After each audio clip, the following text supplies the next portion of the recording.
You have any idea who I am? Yes, sir. I'm aware you're Marcus Thorne. Yes. Right now, you're a driver who is doing 72 and a 35 and nearly hit two pedestrians back there. Got that on video, bro. I appreciate you recording for both our safety. I'm going to need your license and registration, and we'll talk through this. You have any idea who I am? Marcus Thorne demanded, the smell of expensive bourbon heavy on his breath as he leaned out of the luxury SUV's window. Officer James Daniels kept his flashlight beam steady, observing the young man's bloodshot eyes and the empty beer cans visible in the vehicle's cup holders. "Yes, sir, I'm aware you're Marcus Thorne," he replied evenly. "But right now, you're a driver who was doing 72 in a 35 and nearly hit two pedestrians back there? Let us know in the comments if you think the officer handled this correctly. Subscribe for more body cam breakdowns." The February night air felt crisp against Officer Daniels' face as his body camera recorded every moment of what had started as a routine traffic stop on University Avenue. Red and blue light splashed across the storefronts of the popular campus strip, reflecting off the glossy black finish of Thorne's Range Rover that had caught Daniels' attention when it blew through an intersection, forcing a group of students to leap back onto the sidewalk. The vehicle had continued weaving between lanes at dangerous speeds, passing 3 cars on a double yellow line before Daniels had managed to close the distance and activate his lights. Even then, the SUV had continued for another 2 blocks before finally pulling over outside the End Zone, the popular sports bar frequented by athletes and fans alike. Officer Daniels had been working the campus-adjacent patrol for nearly 5 years now, long enough to recognize trouble when he saw it coming. His dashboard clock read 1:38 a.m., and the bars had just closed, releasing streams of rowdy students onto the sidewalks of University Town. Daniels had planned to position himself near the pedestrian crossing where intoxicated students often jaywalked, but the erratic driving of the Range Rover had immediately taken priority. The license plate was custom, QB1 Twins, which had given Daniels a pretty good idea of who he might be dealing with even before he approached the vehicle. "License and registration, please," Daniels requested, maintaining the professional tone that had served him well through thousands of traffic stops during his 12 years on the force. From the passenger seat, another young man, clearly another football player based on his team jacket, smirked and pulled out his phone, pointing it directly at Daniels. The interior of the vehicle was littered with fast food wrappers and empty beer cans, and the bass-heavy music continued to thump at a volume that made conversation difficult. Through the rear window, Daniels could see what appeared to be a case of beer on the back seat, along with gym bags bearing the university logo. Marcus Thorne made no move to retrieve his documents, instead leaning further out the window with an expression of amused disbelief. The quarterback was immediately recognizable. His face was plastered across billboards throughout University Town, promoting everything from the upcoming season to local car dealerships. "Officer, come on," Thorne said with a dismissive laugh. "It's me, man. We just beat Alabama last week." His words had a slight slur that matched his glassy eyes, and the stench of alcohol grew stronger as he spoke. "You know Coach Bradley, right?" he continued, his tone suggesting this name should immediately resolve whatever situation they were in. "Just give him a call. He'll sort this out." The passenger, whom Daniels now recognized as Tyler Jackson, a wide receiver for State University, snickered and angled his phone to capture both Daniels and Thorne in the frame. "This is going on Instagram, bro," Jackson announced loudly, clearly playing to an audience. "The night patrol out here harassing the team that just won the conference." His commentary was performative, clearly intended to intimidate rather than document. Jackson's phone light illuminated the inside of the vehicle, revealing more empty containers and what appeared to be a partially smoked joint in the center console. Officer Daniels maintained his position at the driver's side window, his right hand casually resting near his holster, not in a threatening manner, but as standard procedure for nighttime traffic stops. "Sir, I need to see your license and registration," he repeated firmly, choosing not to engage with the name-dropping or the camera. Having served 2 tours as a military policeman before joining the force, Daniels had developed an unflappable demeanor that served him particularly well in the emotionally charged atmosphere of a college town. He'd dealt with drunk students, angry professors, and entitled visitors, but athletes often presented a unique challenge due to their campus celebrity status. Thorne rolled his eyes dramatically and then looked directly at the camera on Daniels' chest. "You recording this?" he asked with a sudden shift to a more aggressive tone. "Good, because my dad's going to want to see this when he files the complaint." The mention was not subtle. Richard Thorne was a high-profile attorney whose firm specialized in civil rights cases, a fact that was common knowledge throughout University Town. Marcus reached for his wallet with exaggerated slowness, making a show of compliance while muttering just loud enough to be heard. "Guess they'll put anyone in a uniform these days." Officer Daniels chose to ignore the comment, keeping his focus on the immediate safety concerns presented by an obviously intoxicated driver. Years of experience had taught him that engaging with provocations only escalated situations, and there was already enough to manage with the gathering interest from passers-by. A small group of students had paused across the street, pointing and whispering as they recognized the vehicle and its occupant. The attention wasn't surprising.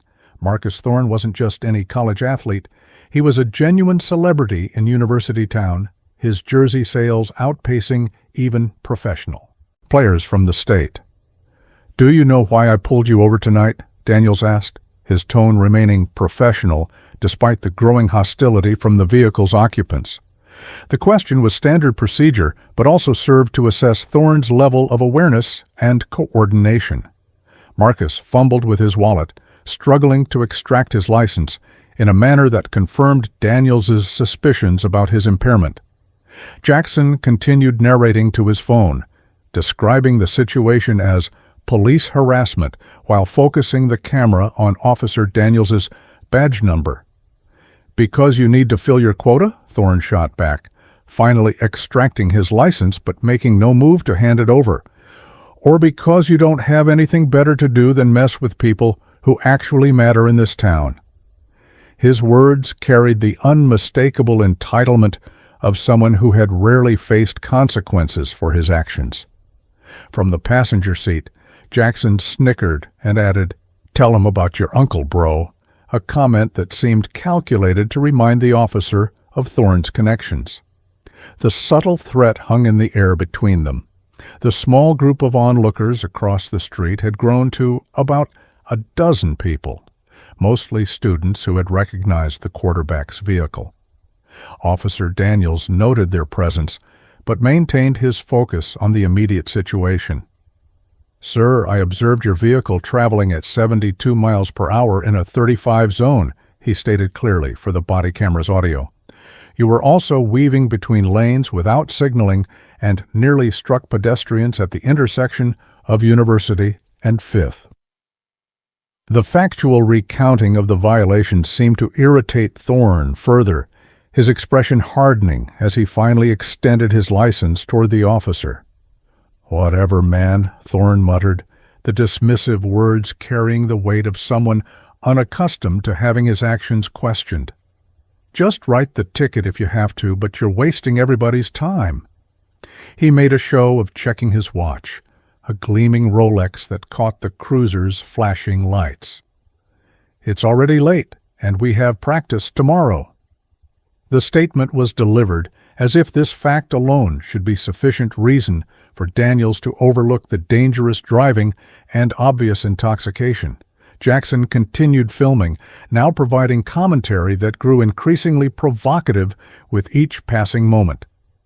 Officer Daniels accepted the license, but noted that Thorne had failed to produce the vehicle registration. "I'll also need your registration and proof of insurance," he said, deliberately ignoring the growing impatience from both young men. As Thorne reluctantly reached toward his glove compartment, Daniels noticed him sway slightly, another confirmation of impairment. "Have you had anything to drink tonight, Mr. Thorne?" he asked, knowing the answer was obvious, but needing to establish the question on record. Thorne froze momentarily, his hand still extended toward the glove compartment. "Just a couple beers, nothing major," he replied with practiced casualness, the kind of response Daniels had heard hundreds of times before. Jackson immediately interjected from the passenger seat, "He's fine to drive, officer. I would know if he wasn't." The defensive response only heightened Daniels' concerns, as did the continued smell of alcohol emanating from the vehicle. The registration Thorne eventually produced showed the vehicle was registered to Thorne Family Trust, not to Marcus personally. The crowd across the street had grown larger now, with several students calling out Thorne's name in support. Officer Daniels glanced briefly at the gathering, making a mental note that the situation had the potential to escalate beyond a simple traffic stop. With practiced calm, he examined the documentation while maintaining awareness of both Thorne's movements and the surrounding environment. "Mr. Thorne, I'm detecting a strong odor of alcohol from the vehicle," he stated for the record, "and based on my observations of your driving and current condition, I'm going to need you to step out of the car for a field sobriety test." The quarterback's face immediately hardened, his previous smirk replaced by a cold glare. "Are you kidding me right now?" he demanded, his voice rising enough that several bystanders turned to watch more intently. "I told you I had a couple of beers. That's not a crime." His hand gripped the steering wheel tightly, knuckles whitening with pressure. "You know what? Call Coach Bradley. His number's in my phone." The name was dropped with the confidence of someone who expected it to carry significant weight, to override standard procedure through the power of influence. Jackson's narration to his phone became more animated, clearly playing to his growing online audience. "This is wild, y'all. Police out here trying to give a sobriety test to the guy who just broke the conference passing record." His commentary was carefully crafted to frame the situation as harassment rather than legitimate law enforcement. Make sure you tag Coach and A.D. Reynolds in the comments so they see this. The instruction to his viewers was a transparent attempt to leverage institutional pressure against Officer Daniels. Officer Daniels stood his ground, his expression neutral despite the escalating tension. "Mr. Thorne, please step out of the vehicle," he repeated, his voice calm but firm. "This is standard procedure when there's reasonable suspicion of driving under the influence."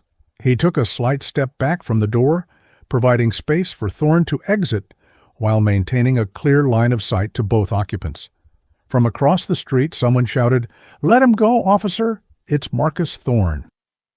The call was immediately echoed by several others in the growing crowd. Thorne's reaction was immediate and theatrical, his head dropping back against the headrest in exaggerated exasperation. "This is bullshit," he declared, loudly, making no move to exit the vehicle. "You know exactly who I am, and you're still doing this?" His tone carried the unmistakable edge of someone unused to being refused. The quarterback turned to face Jackson, speaking loudly enough to ensure both the officer and the recording caught his words. "Make sure you're getting all this, Ty. My dad's going to have this guy's badge." Officer Daniels remained steadfast, his expression unchanged despite the clear attempt at intimidation. The 13 years he'd spent in uniform, first as a military police officer in the Marines and now with the University Town Police Department, had taught him that consistency was key in volatile situations. "Sir, your status as an athlete doesn't change the laws regarding driving under the influence," he stated clearly, his voice level and professional. "I need you to step out of the vehicle now." His right hand shifted slightly closer to his holster, not as a threat, but as a precautionary measure as the situation escalated.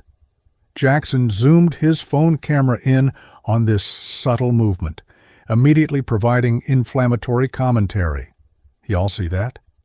Officer just put his hand on his gun because the man asked a question." The deliberate mischaracterization was delivered with practiced outrage, designed to provoke reaction from both his online audience and the growing crowd across the street. "This is exactly the kind of police intimidation my communications professor was talking about last semester," he added, seamlessly shifting into the role of social justice commentator despite the facts contradicting his narrative. The gathering crowd, now numbering close to 20 students and bar patrons, began to take on a more partisan energy. Some called out encouragement to Thorne, while others simply recorded the encounter on their phones, creating an atmosphere of heightened scrutiny that added another layer of pressure to the situation. Officer Daniels made a quick assessment of the scene, noting that the crowd remained at a safe distance, but recognizing the potential for rapid escalation if the situation wasn't handled carefully. He maintained his focus on Thorne, not allowing the external dynamics to distract from the immediate safety concern of an intoxicated driver. "Last time I'm asking nicely, Mr. Thorne," Daniel said, his tone firmer but still controlled. "Please step out of the vehicle." The statement was both a genuine attempt at voluntary compliance and a clear documentation for the body camera that he had provided multiple opportunities before escalating the encounter. Daniels had been commended twice in his career for de-escalation techniques, and he genuinely preferred resolving situations without force whenever possible. But experience had also taught him that establishing boundaries early was essential, particularly with individuals accustomed to special treatment. Thorne finally opened the door with dramatic reluctance, unfolding his 6'3" frame from the driver's seat with the fluid motion of a trained athlete, though Daniels noted a slight unsteadiness as he stood upright. "This is ridiculous," Thorne announced loudly, playing as much to the crowd as to the camera. "I have a meeting with recruits tomorrow morning." He straightened his designer jacket, a limited edition piece with the university logo that was part of his NIL deal with a major apparel company. "You're literally wasting everybody's time here." The quarterback stood beside his vehicle, towering several inches over Officer Daniels, a physical advantage he seemed conscious of as he adopted a slightly intimidating posture. The smell of alcohol was unmistakable now that he was out of the vehicle, confirming Daniels' suspicions about his level of impairment. "Stand over here by the sidewalk, please," Daniels instructed, motioning toward a flat area away from traffic where the standard field sobriety tests could be safely administered. "Keep your hands where I can see them." The standard instruction was delivered without inflection, but Thorne immediately reacted as if he'd been accused of a violent crime. "Keep my hands visible? Are you serious right now?" Thorne's volume increased with each word, his indignation seemingly genuine despite the routine nature of the request. "You think I'm armed or something?" He turned toward the gathering crowd, arms spread wide in a theatrical display of innocence. "Everybody hearing this? The quarterback who just raised $50,000 for the children's hospital is apparently a dangerous criminal now." The calculated pivot to his charitable work was delivered with the polish of someone accustomed to managing his public image, even while intoxicated. Jackson had exited the passenger side and continued filming, circling to capture different angles of the encounter. "This is going to blow up, officer," he commented with something approaching glee. "ESPN, Sports Illustrated, everybody's going to see how you're treating the face of State University." The threat was thinly veiled, not of physical harm, but of professional consequences through media exposure and institutional pressure. "My uncle works for the network, by the way," Jackson added casually, naming a prominent sports channel. "He's always looking for stories about how athletes get treated by authority figures." Officer Daniels guided Thorne to the testing area with a gesture, deliberately avoiding physical contact that could be misconstrued in the videos being recorded from multiple angles. "I'm going to ask you to perform a few simple tests," he explained, his tone remaining neutral and procedural. "These will help me determine if you're safe to drive tonight." He positioned himself so that both his body camera and the cruiser's dashboard camera would have clear views of the proceedings, knowing that thorough documentation would be crucial given the subject's profile and the public nature of the stop. Thorne rolled his eyes dramatically, playing to his growing audience. "This is such a waste of everyone's time," he repeated, louder now, clearly ensuring his protest was audible to the bystanders. "I'm literally fine." His stance was wide, arms crossed over his chest in defiant body language that contrasted with his claim of cooperation. Several onlookers called out encouragement, "You tell him, Marcus," and "This is harassment," creating an atmosphere of partisan support that further complicated the situation. Daniels had experienced similar dynamics before. The presence of an audience often transformed routine encounters into performances where suspects felt compelled to save face rather than comply. "First test is simple," Officer Daniels continued, ignoring the commentary from the crowd. "I need you to follow my finger with your eyes without moving your head."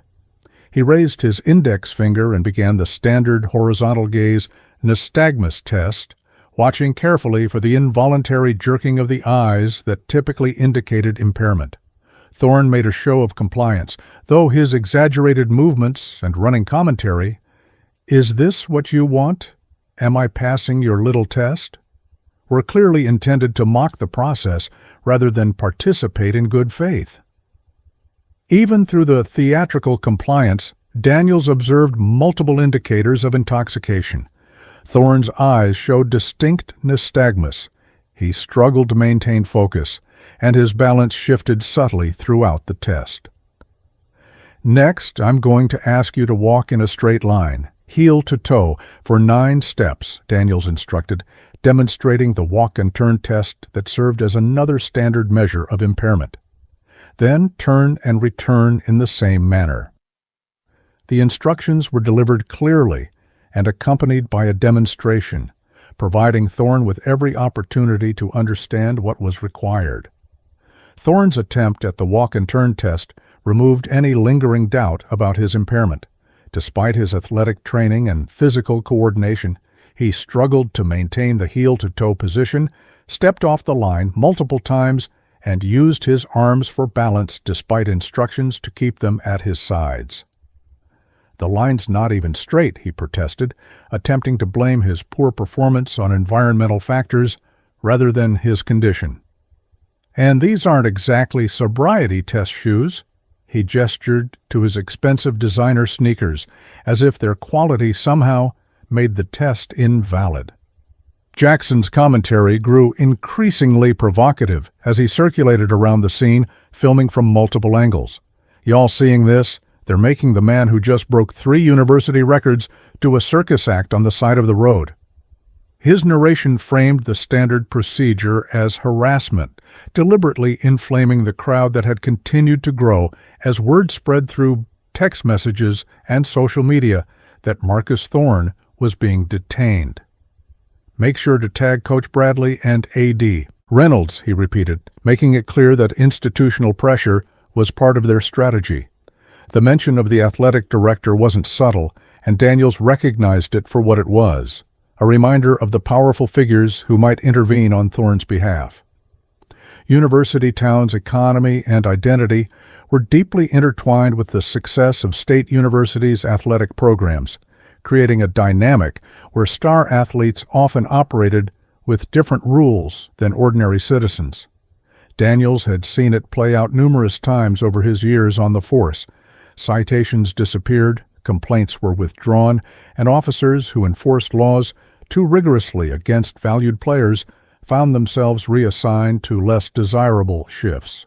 "One more test," Daniels stated, maintaining his professional demeanor despite the increasingly hostile atmosphere. "I need you to stand on one leg and count out loud until I tell you to stop."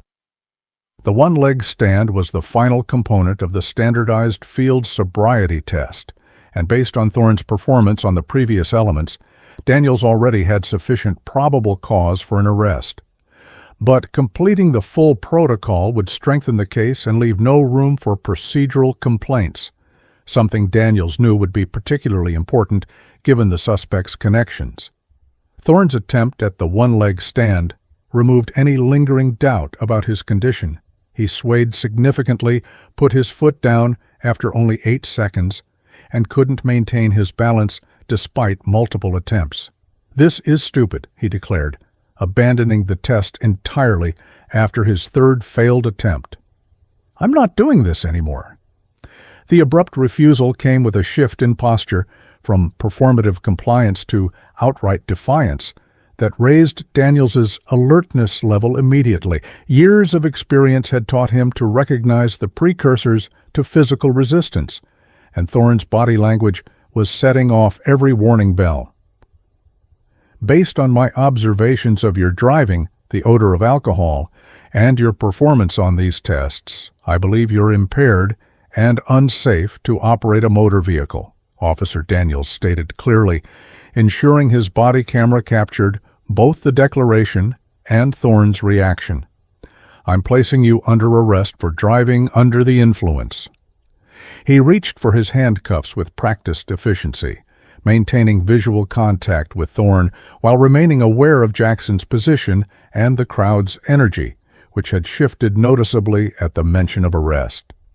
The quarterback's expression transformed instantly from mocking to genuinely shocked, as if the concept of actual consequences had never occurred to him as a realistic possibility. "You can't be serious right now," he stated, taking a step backward toward his vehicle. "Do you have any idea what you're doing?" The question carried a weight beyond the immediate situation. It wasn't just about the arrest, but about Daniels daring to apply the law to someone of Thorne's status. "My dad will have your badge for this," he added, the threat delivered with absolute conviction.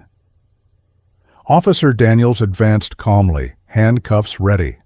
"Turn around and place your hands behind your back, please," he instructed, his voice firm but not aggressive. "The tests indicate you're impaired, and the law applies equally to everyone." The statement was delivered without emotion or apology, a simple assertion of fact that seemed to further inflame Thorne's indignation.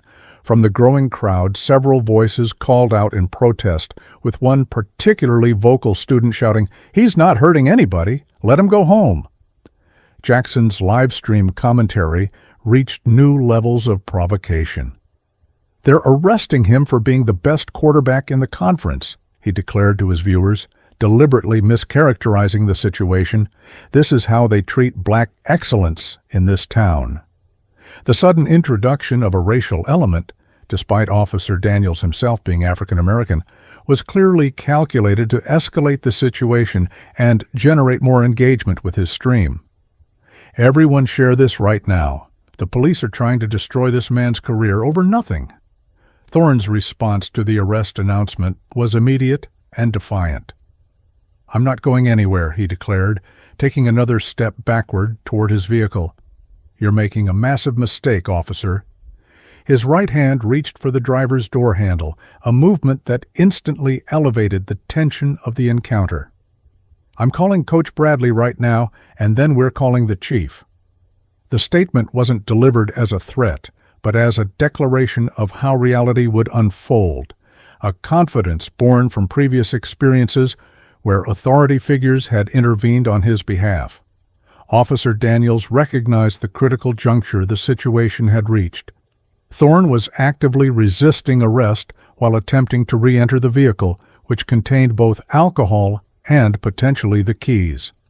"Step away from the vehicle, Mr. Thorne," he commanded firmly, moving forward to establish control of the situation. "You are under arrest, and attempting to flee will only add charges."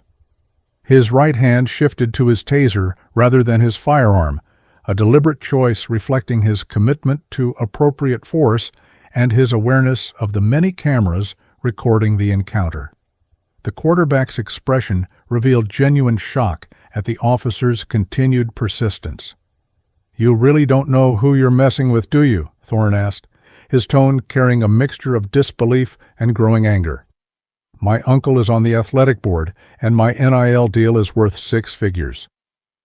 The information was delivered not as boasting, but as what Thorne clearly believed were relevant facts that should influence Daniels's decision-making. "You're going to regret this when you're working security at Walmart." Jackson's live stream captured the escalating tension, his commentary growing, increasingly inflammatory. "The officer is threatening him now," he narrated, deliberately mischaracterizing Daniels's standard arrest procedure, all because Marcus asked to make a phone call. The digital audience for the stream had grown to several hundred viewers, creating a virtual crowd that matched the physical one gathering at the scene. "Everyone who's watching, call the police department right now and ask why they're harassing the best quarterback State's had in 20 years, Officer Daniels maintained his focus despite the multiple layers of pressure. "Turn around and put your hands behind your back," he repeated, closing the distance between himself and Thorne with careful, measured steps. "This situation can be resolved without additional charges if you comply now." His tone remained professional, neither aggressive nor apologetic, reflecting years of training in de-escalation techniques. But Thorne's body language indicated he was preparing either to flee or to physically resist, forcing Daniels to make rapid tactical assessments while maintaining situational awareness of the growing crowd. Thorne suddenly lunged for his car door, grasping the handle and pulling it open in one fluid motion. "I'm calling Coach now. This is over," he declared, as if his declaration alone could end a lawful arrest. Officer Daniels reacted with the trained reflexes of his 12 years in law enforcement, stepping forward to place his body between Thorne and the vehicle's interior. "You're under arrest," he stated firmly, grasping Thorne's wrist to prevent him from entering the car. "Do not resist." The physical contact seemed to trigger something in Thorne, perhaps the unfamiliar sensation of being restrained, or simply the reality that his status wasn't preventing consequences. "Get your hands off me," he shouted, attempting to pull away with the substantial strength of a Division I athlete.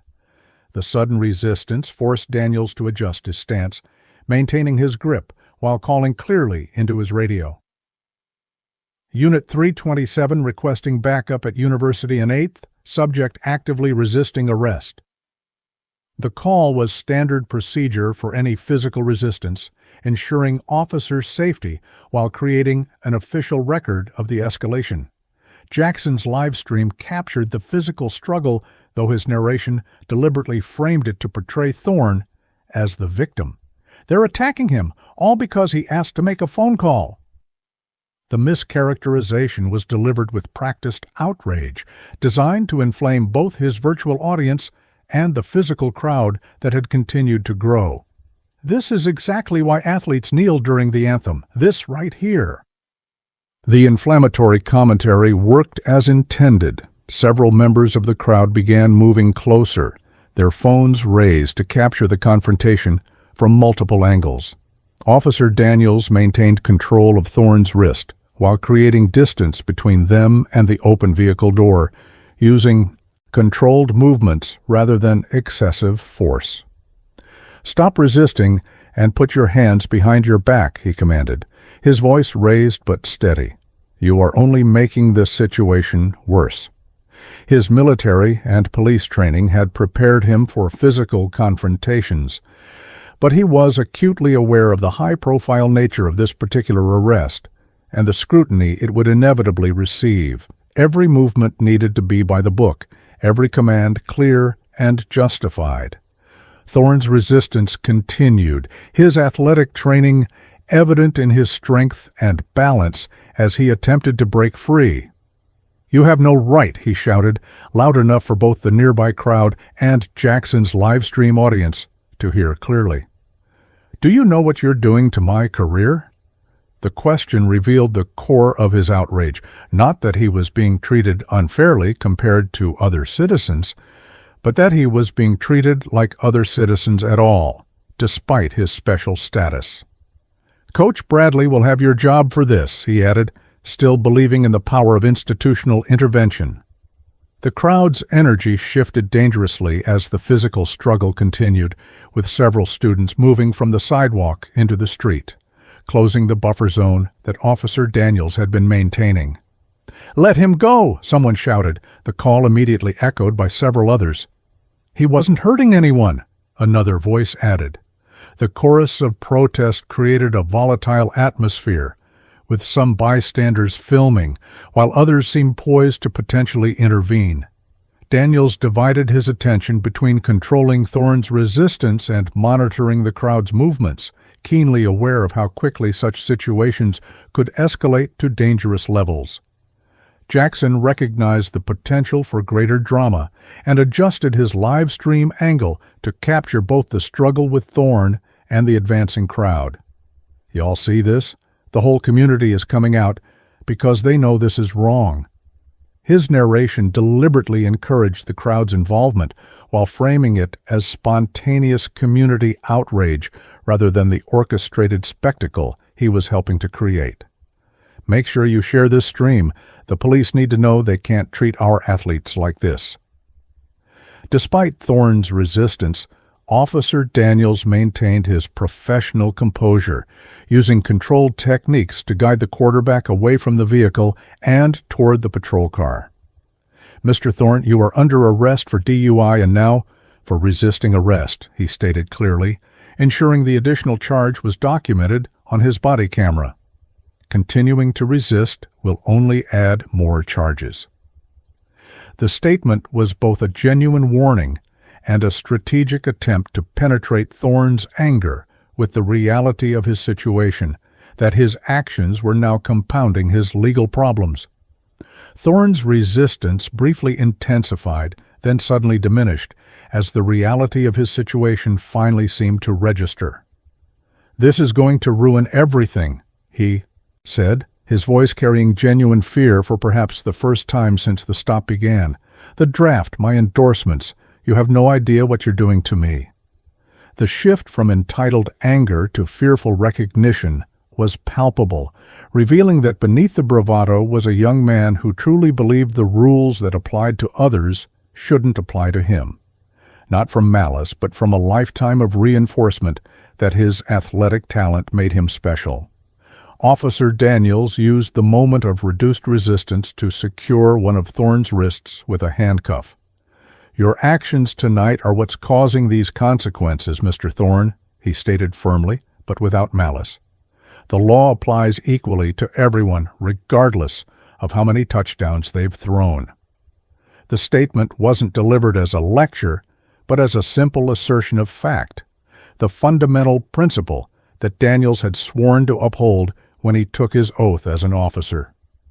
He moved to secure the second wrist, maintaining control while being mindful of the many cameras recording the arrest. Jackson's commentary reached new levels of provocation as the handcuffs were applied.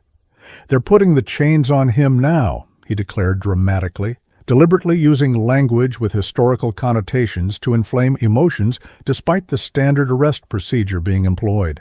All because he asked to call his coach instead of doing their little roadside dance. The mischaracterization was delivered with such conviction that even those who had witnessed the entire encounter might begin to question their own perceptions.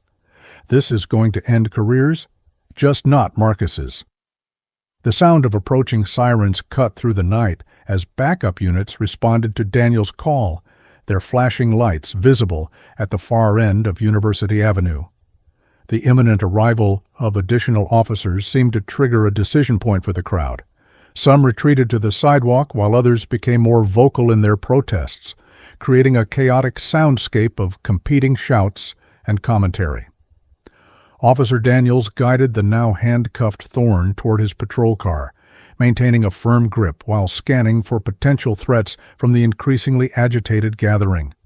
Thorne made one final attempt to leverage his status as Officer Daniels opened the rear door of the patrol car. "My father will have this thrown out before morning," he declared with absolute certainty, "and then he's coming for your badge." The threat was delivered with the confidence of someone who had seen his family's influence work against authority figures in the past. "You're making the biggest mistake of your career right now." His resistance had largely subsided, replaced by what appeared to be strategic planning for the aftermath, already looking beyond the arrest to the institutional response he expected would rescue him. Officer Daniels maintained his professional demeanor as he guided Thorne into the back seat.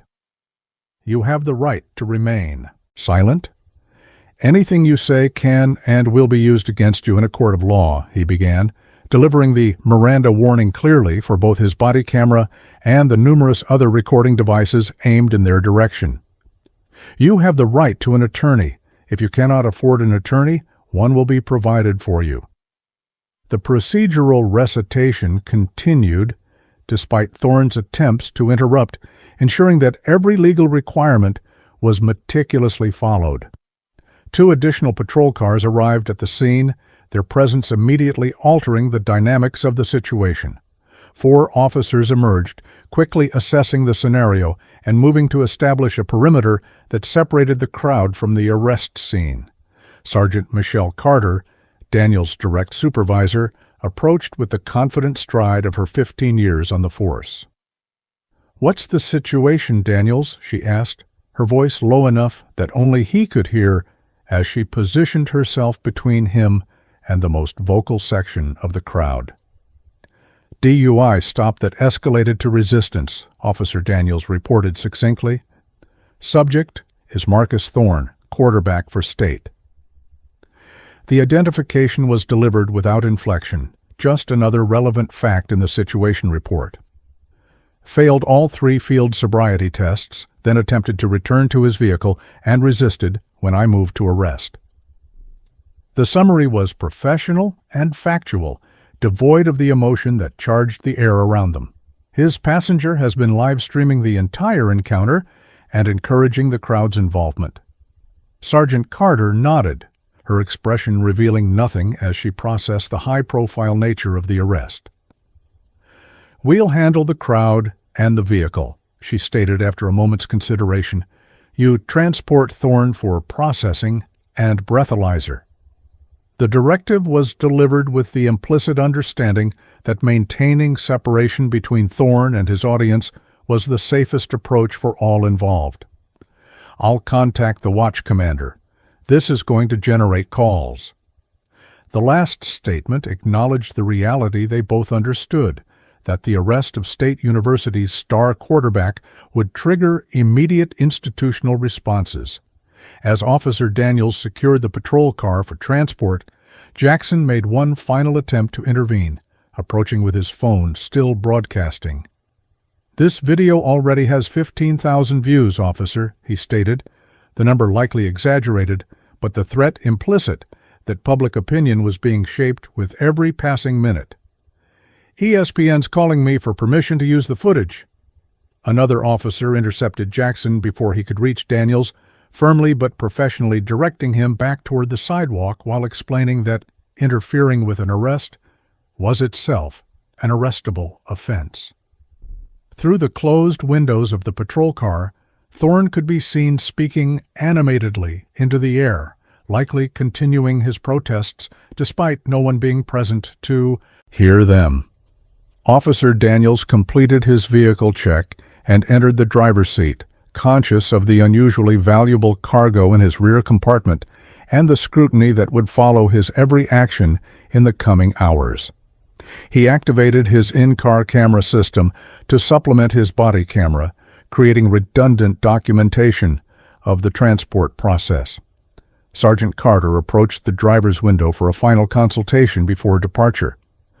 "The watch commander's already received a call from someone claiming to be on the athletic board," she informed Daniels, her expression revealing nothing about her opinion of this development.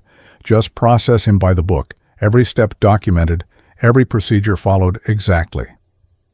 The instruction wasn't necessary for a veteran like Daniels, but it acknowledged the reality that this particular arrest would be scrutinized far more intensely than most. "I'll handle the scene here and meet you at the station." The patrol car pulled away from the curb, leaving behind the chaotic scene of flashing lights, agitated students, and officers establishing order. In the rearview mirror, Officer Daniels could see Jackson still broadcasting, now surrounded by a group of football players who had apparently received texts about their teammates' situation. The quiet interior of the vehicle provided a stark contrast to the noise outside, though Thorne quickly filled the silence with renewed protests from the back seat.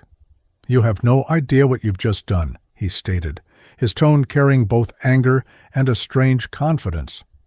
"My father's probably already on the phone with your chief." Officer Daniels navigated the campus-adjacent streets with practiced ease, his attention divided between safe driving and monitoring his passenger. "Mr. Thorne, everything said in this vehicle is being recorded," he advised, his tone professional rather than confrontational. "I suggest you exercise your right to remain silent until you've had a chance to speak with an attorney." The advice was genuine. Daniels had seen countless suspects incriminate themselves further during transport, adding unnecessary complications to their already difficult situations. Despite the quarterback's attitude, Daniels took no pleasure in seeing young people compound their mistakes. Thorne scoffed at the advice, leaning forward as much as his handcuffs and the seatbelt would allow. "You think I need legal advice? My dad taught a seminar at Harvard Law last year." The name-dropping continued, even in the isolation of the patrol car, suggesting how deeply ingrained the behavior was in Thorne's approach to authority. "He's represented athletes against departments like yours for 20 years, and he doesn't lose." The implicit threat hung in the air between them, that consequences would flow not toward Thorne, but toward the officer who had dared to arrest him. The patrol car's radio crackled to life with the dispatcher's voice. "Unit 327, be advised, watch. Commander requests notification when you arrive at station with your 10D15. The use of the code for prisoner in custody, rather than a direct reference to Thorne, suggested the department was already implementing communication protocols for high-profile arrests. Officer Daniels acknowledged the transmission with a brief 10-4 while maintaining his focus on the road, conscious that even his driving would likely be scrutinized given the passenger he was transporting. Thorne's attitude shifted between angry outbursts and strategic commentary that seemed designed to create doubt in Daniels's mind. "You know they're never going to let this stick, right?" he asked after a brief silence. "The university brings in $40 million a year from the football program alone." The statement was delivered as if sharing insider information rather than common knowledge about collegiate athletics. "The mayor has season tickets on the 50-yard line. You think he's going to let his star quarterback get a DUI 3 weeks before the bowl game?" Officer Daniels maintained his professional demeanor, neither engaging with the provocations nor showing irritation at their persistence. His silence seemed to frustrate Thorne more than any verbal response might have, leading to increasingly personal attacks. "You probably couldn't even get into state, could you?" the quarterback taunted, his words slurring slightly as the adrenaline of the confrontation began to fade, allowing his intoxication to show more clearly. "What's it like knowing the guy you're arresting makes more in NIL deals than you'll make in 5 years on the force?" The patrol car turned onto Central Avenue, moving away from the campus area toward the police headquarters downtown. Even at this late hour, a few pedestrians turned to watch the vehicle pass, several pointing as they recognized the department's insignia. Officer Daniels maintained a precise 5 miles above the speed limit, fast enough to reach the station efficiently, but not so fast that anyone could claim he was attempting to subject his passenger to an uncomfortable ride. Every aspect of his performance remained by the book, reflecting his awareness of the scrutiny that would follow. Thorne's phone, which had been placed in an evidence bag along with his other personal effects, began ringing repeatedly from the passenger seat. The screen illuminated with each call, displaying names that confirmed the quarterback's connections: Coach Bradley, Dad, A.D. Reynolds, a procession of authority figures already mobilizing in response to his arrest.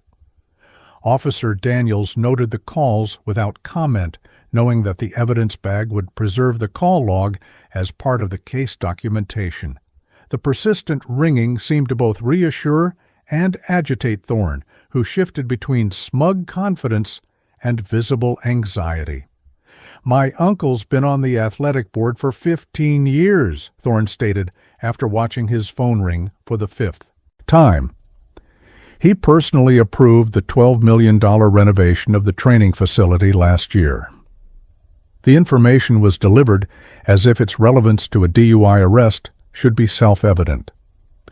One call from him, and the mayor will be asking why his officers are harassing the team before the biggest game of the season.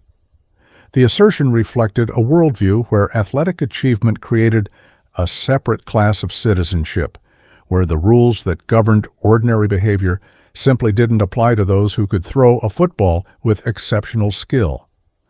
Officer Daniels guided the patrol car into the secure sally port at the rear of the police headquarters, the heavy gate closing behind them with a mechanical finality that seemed to momentarily silence Thorne's running commentary. The enclosed concrete space amplified the sound of the engine as Daniels parked in the designated processing area, the specialized lighting designed to provide optimal visibility for booking procedures and to ensure clear documentation of a suspect's condition upon arrival. He switched off the engine and turned slightly in his seat to address his passenger directly for the first time since leaving the scene. "We've arrived at the station, Mr. Thorne," he stated clearly for the audio recording. "In a moment, I'm going to escort you inside for processing, which will include a breathalyzer test to measure your blood alcohol content." The explanation was delivered without condescension, but with the clarity necessary for both legal requirements and Thorne's intoxicated state. "I remind you that everything is being recorded and that you have the right to remain silent." The repeated advisory wasn't strictly necessary, but reflected Daniels's genuine desire to prevent the young man from further complicating his situation. Thorne's response carried less bravado than his earlier comments, suggesting the reality of his situation was beginning to penetrate. "This is really happening?" he asked, more to himself than to Daniels. "You're actually booking me?" The question revealed a genuine disbelief that the normal processes of law enforcement would be applied to someone of his status. After a moment, his expression hardened again. "The department's going to regret this," he stated, though the threat sounded more rehearsed than convinced. "My father won't stop until heads roll for this." The booking area door opened to reveal Sergeant Reyes, the night shift supervisor, whose expression suggested he was already aware of the high-profile nature of the arrest. "Everything goes smoothly with Transport, Daniels?" he asked, his tone professional, but his eyes communicating the additional scrutiny this case would receive. Officer Daniels nodded as he exited the vehicle, moving around to the rear door with practiced efficiency. "No issues during Transport, Sergeant," he confirmed, maintaining the formal protocol despite their familiar working relationship. Subject continued to make statements, despite being advised of his rights. As Officer Daniels opened the rear door, Thorne seemed to have composed himself, adopting what appeared to be a media-ready expression of dignified persecution. "I want to call my attorney immediately," he stated, the request delivered with none of the slurring or aggression he had displayed earlier. "And I want it noted that I believe this arrest is discriminatory and targeted." The sudden shift to formal legal language suggested coaching, perhaps from his father or from media training provided by the university's athletic department. "I also require medical attention for my wrists, which were excessively restrained." The claim of injury was a standard tactic that Daniels had encountered numerous times before, particularly from arrestees with resources or connections. "Your request for an attorney has been noted," he responded professionally as he assisted Thorne from the vehicle. "You'll be permitted to make calls after the booking process is complete."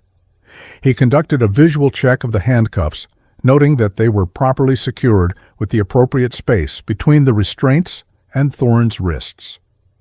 "The handcuffs appear to be properly applied, but a medical officer can examine you during processing if you're experiencing genuine discomfort." Sergeant Reyes observed the interaction with the careful attention of someone who understood its potential significance.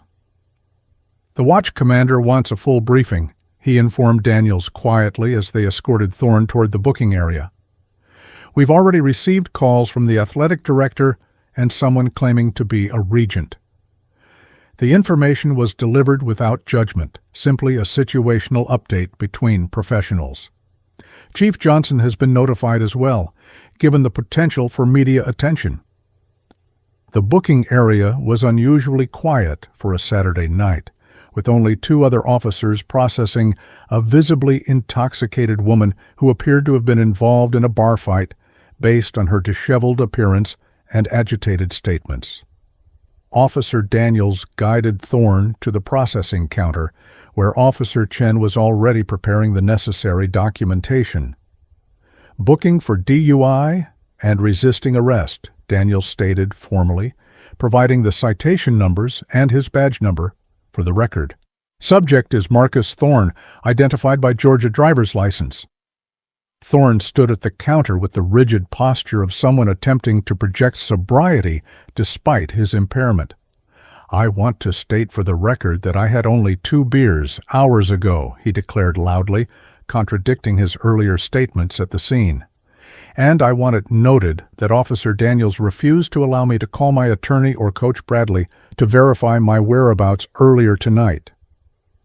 The fabricated claim was delivered with such conviction that an observer might have believed it were not for the comprehensive video evidence contradicting every element.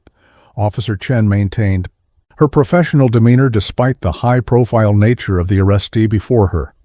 "Mr. Thorne, please state your full name, date of birth, and current address for the record," she requested, her tone neutral as she began the standard booking questions.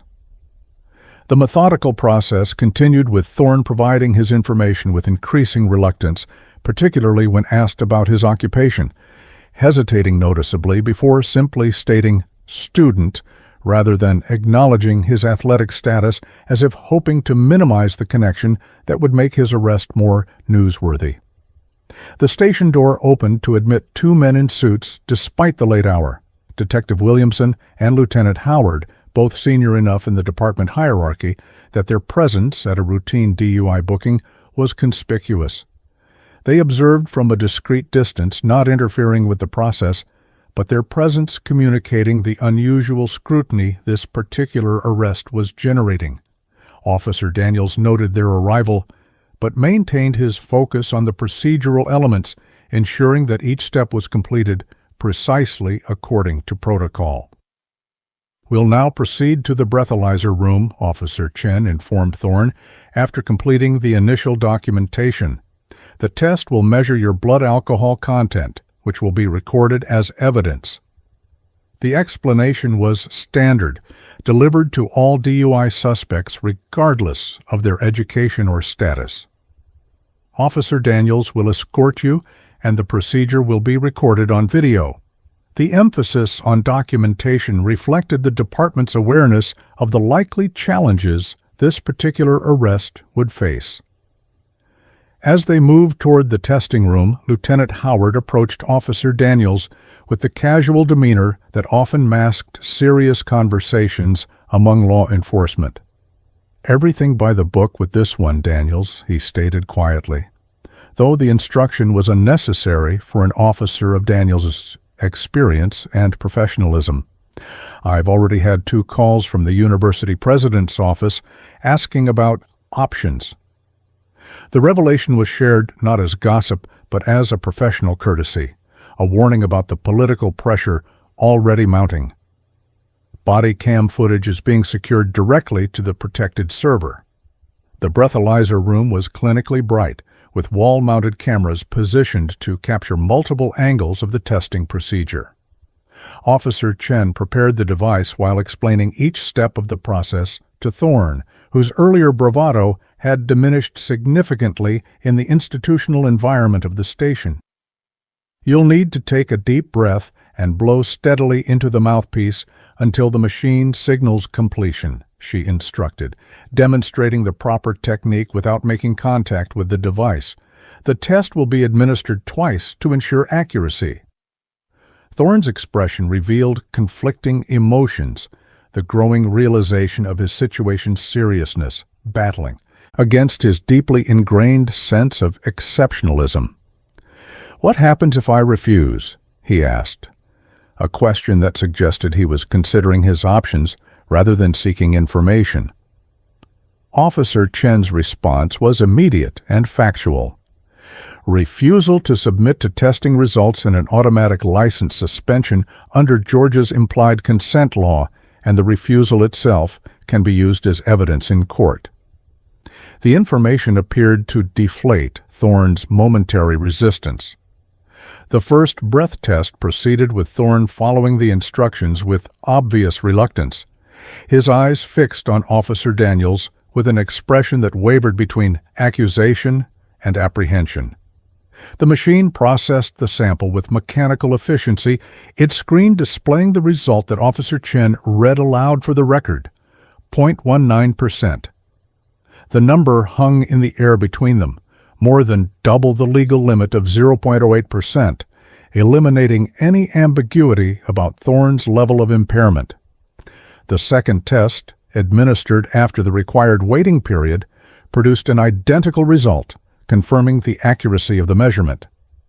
The significance of the breathalyzer result visibly impacted Thorne, his posture slumping slightly as the digital evidence of his intoxication was recorded in the system. "That can't be right," he protested weakly, though the conviction had drained from his voice. "The machine must be calibrated wrong." The objection was pro forma, a reflexive denial rather than a genuine belief. Officer Chen documented the results with methodical precision, noting the time, the machine's calibration certificate, and Thorne's statement for the record.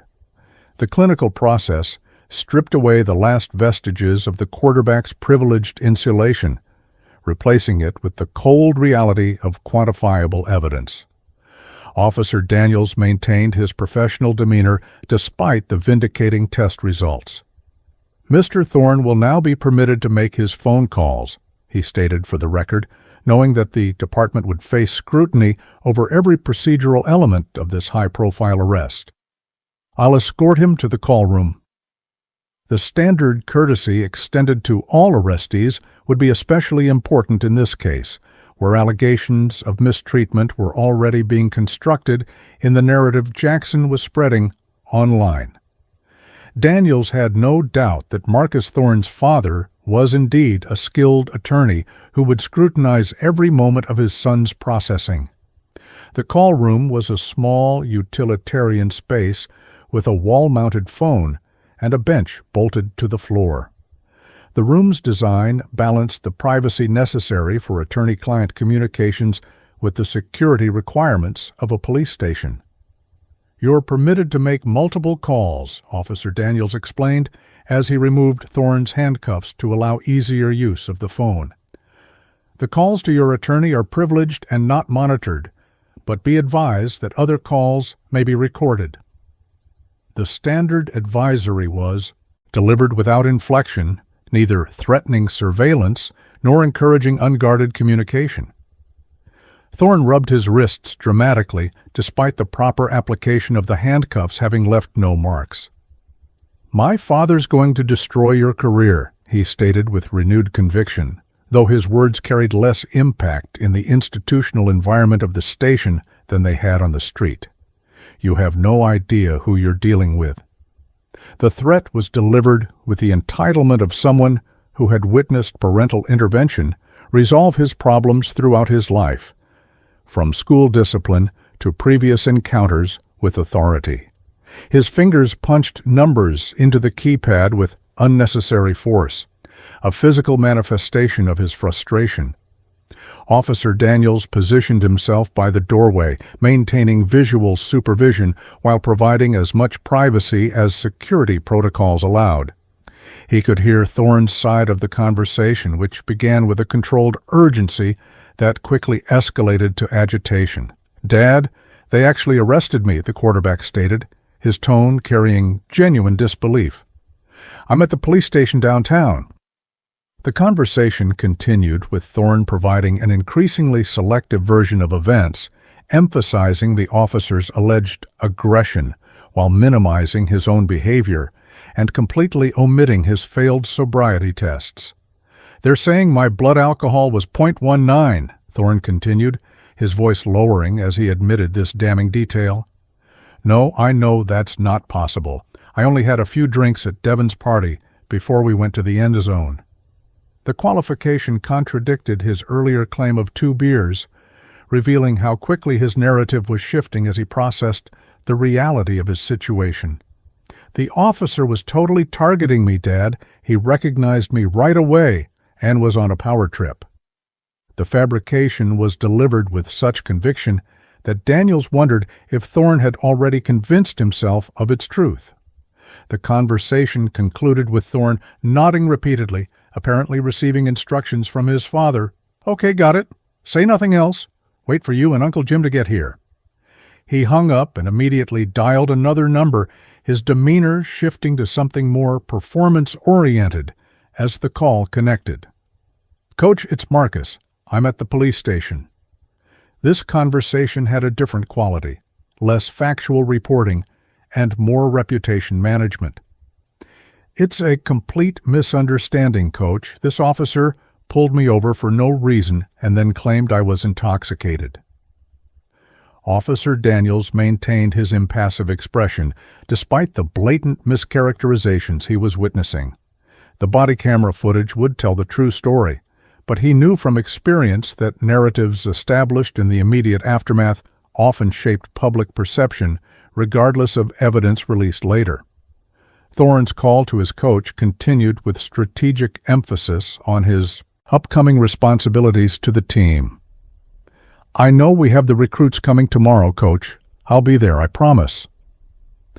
The implicit message was clear. Athletic priorities should supersede legal consequences.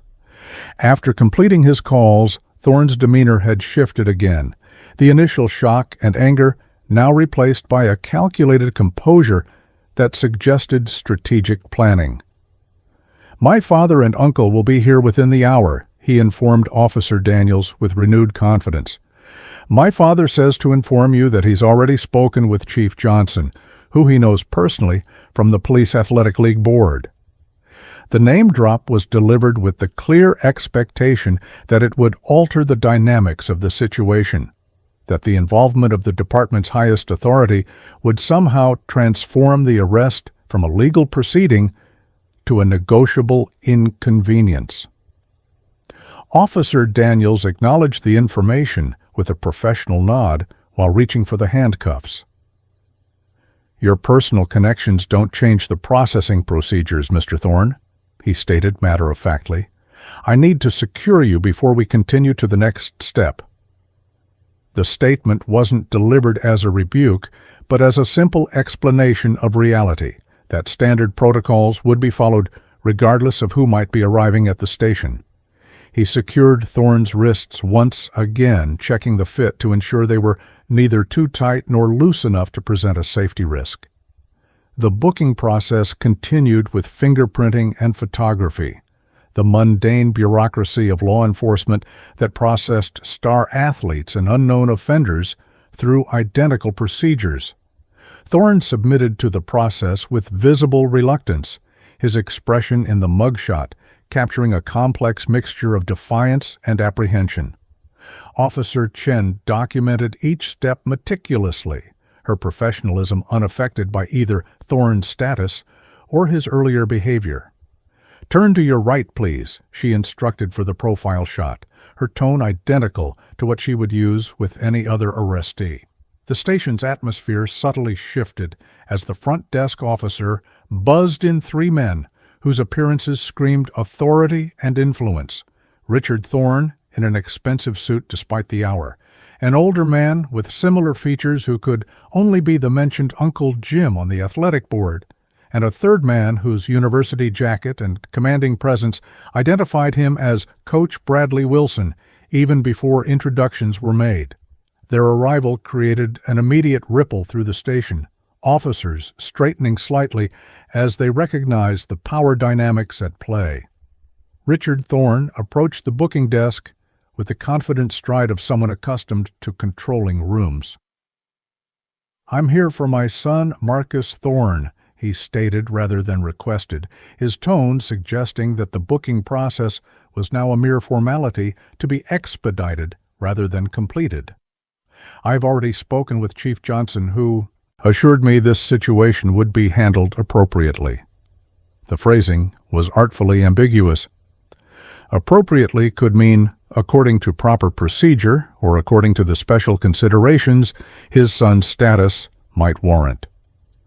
Lieutenant Howard emerged from his office with the practiced neutrality of a senior officer accustomed to navigating political pressures. "Mr. Thorne, I'm Lieutenant Howard," he introduced himself with professional courtesy. "Your son is still being processed, and the booking procedures must be completed regardless of any discussions with the chief." The statement established the department's position that while the quarterback's connections might have granted his father unusual access at this hour, they would not circumvent the legal requirements of a DUI arrest. Richard Thorne's expression hardened slightly at this resistance, though his attorney's training prevented any overtly antagonistic response. "Lieutenant, I understand protocol, but I'd like to see my son immediately and discuss the circumstances of this arrest, which appears to have been conducted with unnecessary aggression." The accusation was delivered with the precision of someone already constructing a potential legal challenge. "Coach Wilson can verify that Marcus was expected at a team function this morning, making his immediate release a matter of institutional importance." Coach Wilson stepped forward, his physical presence dominating the space in the way of someone accustomed to commanding attention on a football field. "Lieutenant, Marcus is essential to our program's operations," he stated, his tone suggesting this athletic consideration should somehow factor into law enforcement decisions. "We have recruits arriving at 7 a.m., and Marcus's leadership role is critical to our recruitment process." The implicit message was clear, that the university's football priorities should supersede standard legal procedures. Lieutenant Howard maintained his professional composure despite the pressure tactics being deployed. "Coach Wilson, I appreciate the university's scheduling concerns, but Mr. Thorne was arrested for driving with a blood alcohol content of 0.19, more than double the legal limit." The factual statement cut through the atmosphere of implied special treatment. The standard booking process will be completed, and then bail considerations can be addressed through the proper channels. The refusal to expedite was delivered with sufficient authority to temporarily silence even Richard Thorne's objections. The third member of the arrival party, James Thorne, Marcus's uncle, and the mentioned athletic board member, had remained strategically silent during this exchange, observing the dynamics with the calculation of someone accustomed to institutional politics.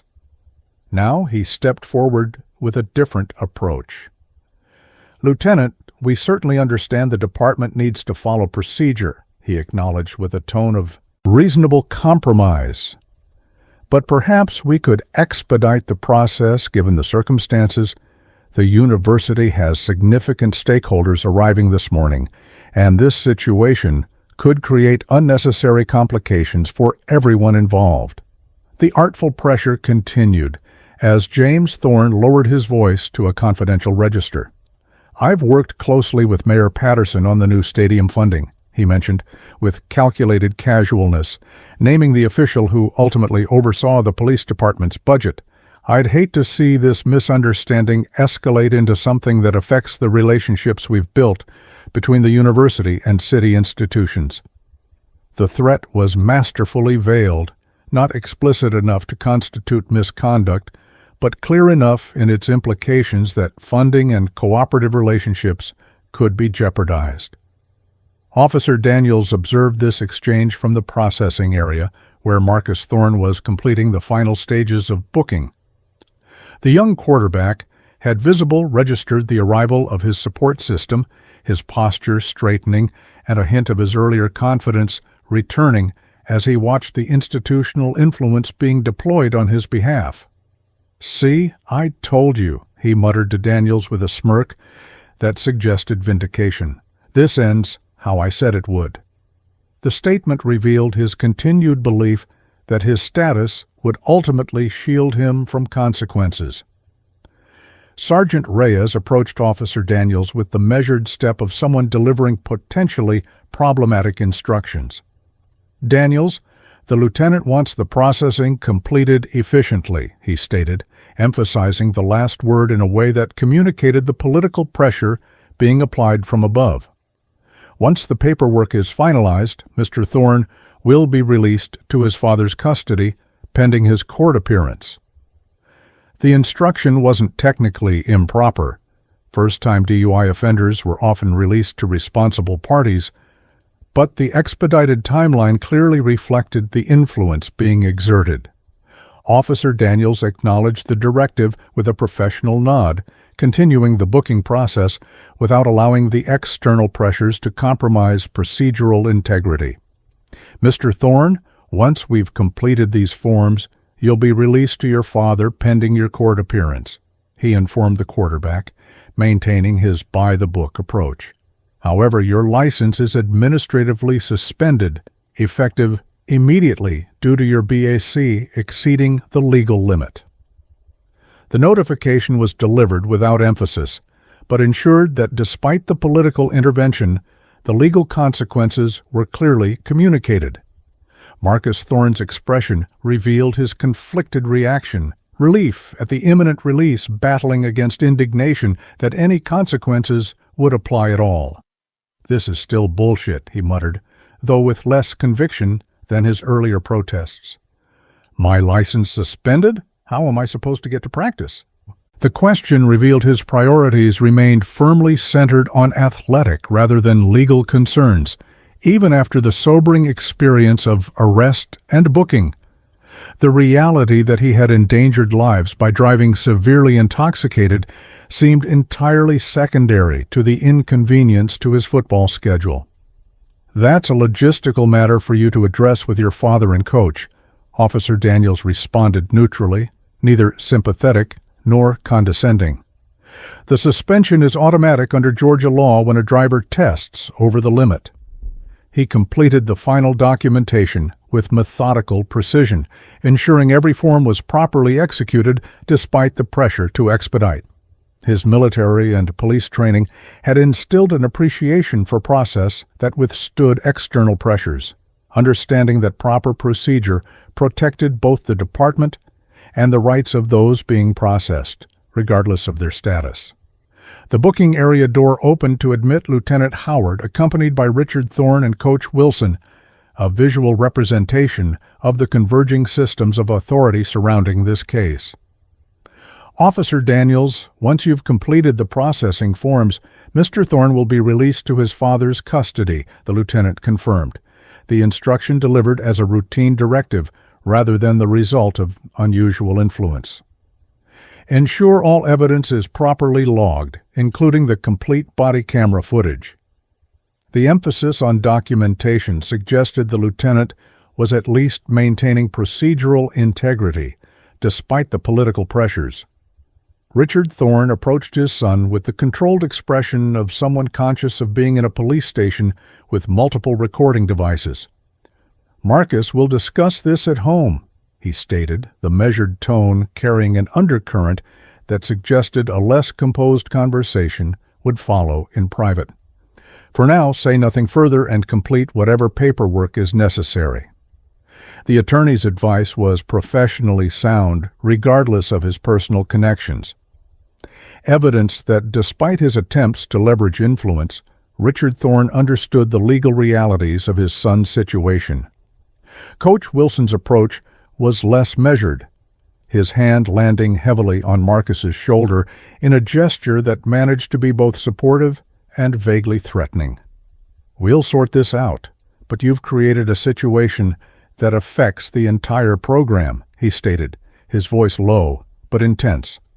"The team depends on your leadership, and this kind of behavior undermines everything we've built."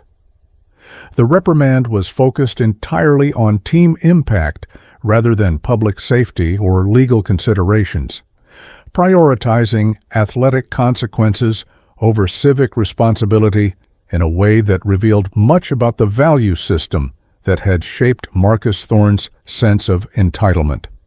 The final release forms were completed with Officer Chen witnessing the signatures and Lieutenant Howard providing the administrative authorization required for custody transfer.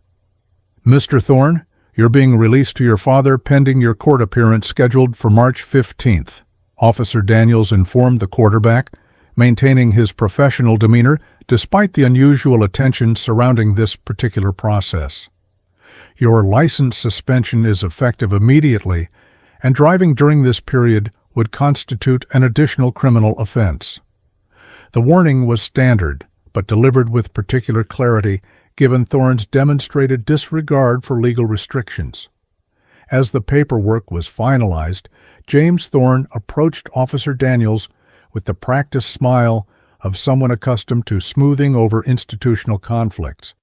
"Officer, I understand you were simply doing your job tonight," he offered, the conciliatory tone at odds with the earlier threats of consequences. "These situations are always unfortunate, but I'm sure we can all agree that a promising young man's future shouldn't be defined by one mistake." The statement was carefully calibrated, acknowledging the offense had occurred while simultaneously minimizing its significance and suggesting leniency was the appropriate response. Officer Daniels received the comment with professional neutrality, neither agreeing nor overtly rejecting the characterization. "Mr. Thorne's case will proceed through the legal system like any other DUI arrest," he responded evenly. "The evidence has been documented and will be provided to the prosecutor's office as standard procedure." The response was factual rather than confrontational, but made clear that Daniels would not participate in any narrative that treated this case as deserving special consideration. Driving under the influence endangers public safety, regardless of who is behind the wheel. The release process concluded with Marcus Thorne gathering his personal effects minus his car keys, which remained in evidence along with the breathalyzer results and officer statements. The quarterback's demeanor had evolved throughout the booking, from entitled outrage to strategic compliance, but his parting glance at Officer Daniels carried unmistakable hostility. "This isn't over," he muttered, just loudly enough to be heard, the threat delivered in passing, as his father guided him toward the station exit. The statement hung in the air, its implications extending beyond the immediate legal proceedings to suggest personal consequences for the officer who had dared to apply the law to someone of Thorne's status. As the Thorne entourage departed, the station atmosphere noticeably shifted, the tension of high-profile confrontation giving way to the more routine late-night processing of standard cases. Lieutenant Howard approached Officer Daniels with the measured step of a superior who recognized a potential departmental challenge. "Clean arrest, Daniels," he stated, the assessment professional rather than congratulatory. "But be prepared, this one's going to generate attention." The warning wasn't about procedure, but about the political and media dimensions that would inevitably follow. "The chief wants your body cam footage reviewed immediately." Officer Daniels nodded, understanding the implications. "Everything was by the book, Lieutenant," he responded, confidence underscoring his statement. "The camera was active from initial contact through transport, and Sergeant Carter witnessed the field sobriety tests." The documentation was thorough and uncompromised, a fact that would prove crucial as the inevitable challenges mounted. The BAC results are conclusive as well.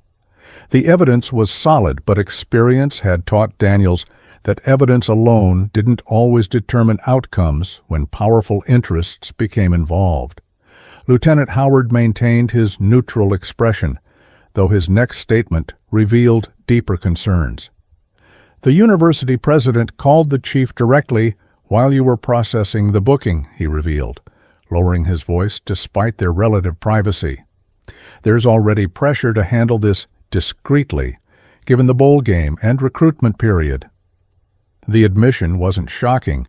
Daniels had witnessed similar interventions throughout his career, particularly with athletes and other high-profile individuals. The chief promised a thorough review of the arrest circumstances. Sergeant Carter entered the station just as this conversation concluded, her shift extended by the paperwork generated from the scene outside the end zone. "Daniels, that crowd dispersed without further incident," she reported professionally. "But Jackson's live stream has over 40,000 views already, and the narrative he's pushing isn't exactly favorable to the department." Her expression conveyed the additional dimension of complication. That public perception was being actively shaped even as the legal process moved forward. He's claiming racial targeting despite the fact that you're both black. The sergeant's next update carried more immediate professional implications. The athletic director and university council were at the scene within 20 minutes of the transport, she continued, revealing the institutional mobilization that had occurred. They were photographing the area and interviewing witnesses, clearly building a counter-narrative. The university's rapid response reflected both their resources and their priorities. Protecting their valuable athletic asset took precedence over acknowledging the legitimate public safety concerns of impaired driving. Officer Daniels received this information with the practiced neutrality that had served him well through 12 years of law enforcement challenges. "The evidence is clear, Sergeant," he stated with quiet confidence. "The vehicle was traveling at more than twice the speed limit. The BAC was more than double the legal threshold, and the entire encounter is thoroughly documented." His assurance wasn't boastful, but factual, reflecting his commitment to procedural integrity regardless of the subject's status or connections. The law applies equally regardless of how many touchdowns someone has thrown. The statement hung in the air between the three officers, Daniels, Carter, and Howard, each recognizing its truth while simultaneously acknowledging the political realities that often complicated such principled positions. Lieutenant Howard broke the moment with a pragmatic instruction. "Submit your detailed report before end of shift and make sure the evidence chain is impeccable." The directive reflected both standard procedure and special caution given the high-profile nature of the arrest. "We all know the pressure that's coming, so everything has to be textbook." Officer Daniels returned to his desk to complete the arrest report, documenting each element of the encounter with meticulous precision. The station's overnight rhythm continued around him. Officers processing other arrests, dispatchers coordinating patrols, the mundane machinery of law enforcement operating despite the unusual attention generated by one particular case. Daniels's report detailed the objective observations that had led to the traffic stop, the indicators of impairment he had observed, Thorne's statements and behavior, and the results of both field and chemical testing. The narrative was factual and comprehensive, avoiding characterizations that could later be challenged as subjective or biased. As he completed the report, Officer Daniels's phone vibrated with a text message from his wife, Laura. "Everything okay? Your shift ended an hour ago." The simple question carried the weight of shared understanding. Laura had been a police officer's wife long enough to know that extended shifts often signaled complicated situations. Daniels responded with measured reassurance. "High-profile DUI arrest, finishing paperwork, home soon." The brevity wasn't dismissive, but protective, shielding his family from the political complications that were already developing around the Thorne case. Lieutenant Howard approached Daniels's desk as he was finalizing the report, his expression suggesting new developments. "The athletic director has already contacted the mayor," he informed Daniels, keeping his voice low despite the relative privacy of the late-night station. "And the university's general counsel has requested all body camera footage as a matter of institutional interest." The requests reflected the mobilization of institutional resources that typical DUI suspects could never access, a systemic advantage that often shielded athletes and other valued university assets from the full weight of legal consequences. Officer Daniels acknowledged the information with professional composure, neither surprised nor intimidated by the high-level attention. "The footage will show a textbook traffic stop and DUI arrest," he stated with quiet confidence. Thorne was driving dangerously, failed. All sobriety tests tested at .19 BAC and resisted lawful commands. The summary was delivered without defensive justification, simply a factual accounting of events that were thoroughly documented. "The camera doesn't care how many passing yards he had last season." The lieutenant's expression revealed grudging agreement despite the political pressures he was navigating. "Just be prepared for intense scrutiny," he advised, his tone suggesting experience with similar situations. The chief has scheduled a meeting with the mayor and university representatives for 10 a.m. The early morning timing indicated the priority being placed on managing the situation, addressing it before the news cycle could fully develop or before the recruitment events Thorne was supposed to attend.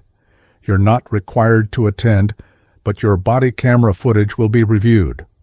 Officer Daniels completed his report and submitted it through the department's digital system, ensuring all supporting documentation was properly attached and cross-referenced. The process was routine but carried additional significance given the scrutiny this particular case would receive. As he prepared to end his shift, Sergeant Carter approached with an expression that suggested further complications. "Daniels, you should know that Jackson's live stream has been picked up by several sports blogs," she informed him, her tone professionally neutral despite the concerning development. "They're already framing it as harassment of a star athlete rather than a legitimate DUI arrest." The digital narrative construction wasn't surprising. Daniels had witnessed similar dynamics throughout his career, particularly in cases involving public figures. "The evidence speaks for itself, Sergeant," he responded, his confidence not in his own actions but in the thorough documentation of Thorne's impairment and dangerous driving. .19 BAC doesn't leave much room for interpretation, regardless of how they try to spin it. His statement reflected both professional assurance and personal integrity, a commitment to equal application of the law, regardless of status or consequence. As Officer Daniels finally prepared to leave the station, his replacement for the morning shift, Officer Rivera approached with the awkward expression of someone delivering uncomfortable news.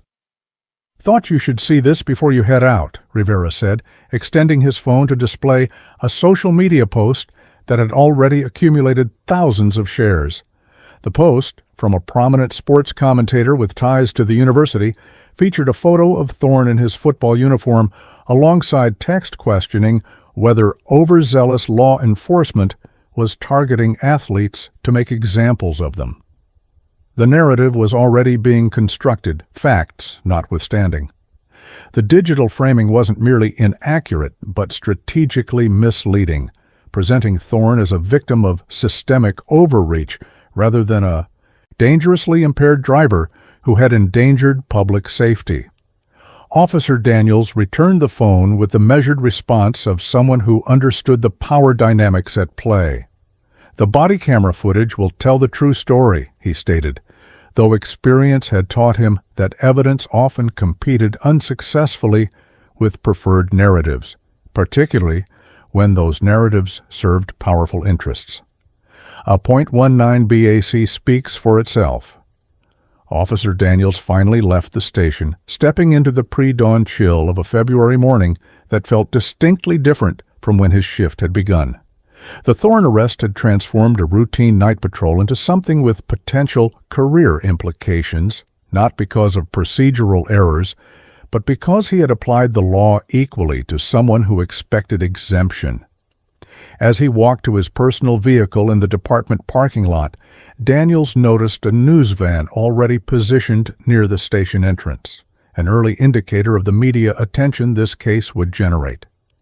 The drive home through University Town's quiet streets provided a brief period of reflection. Officer Daniels passed the university's imposing athletic complex, its illuminated championship banners visible even in the pre-dawn darkness, a physical manifestation of the institution's priorities and power.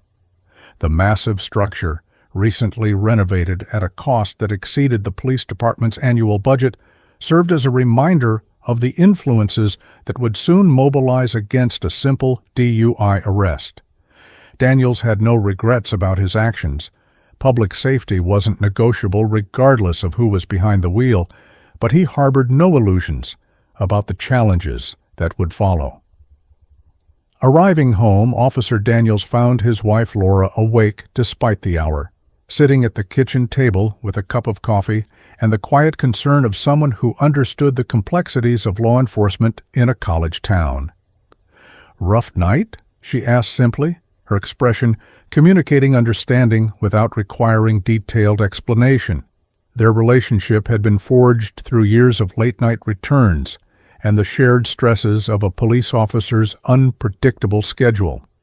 Laura had been a teacher at the university's laboratory school for nearly a decade, giving her insight into the institution's culture and power structures.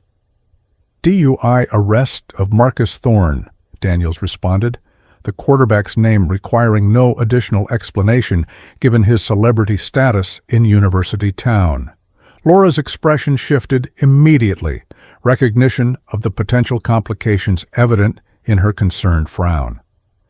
"Double the legal limit, driving 70 in a 35 nearly hit pedestrians," Daniels continued, the facts establishing the legitimacy of the arrest despite its high-profile subject.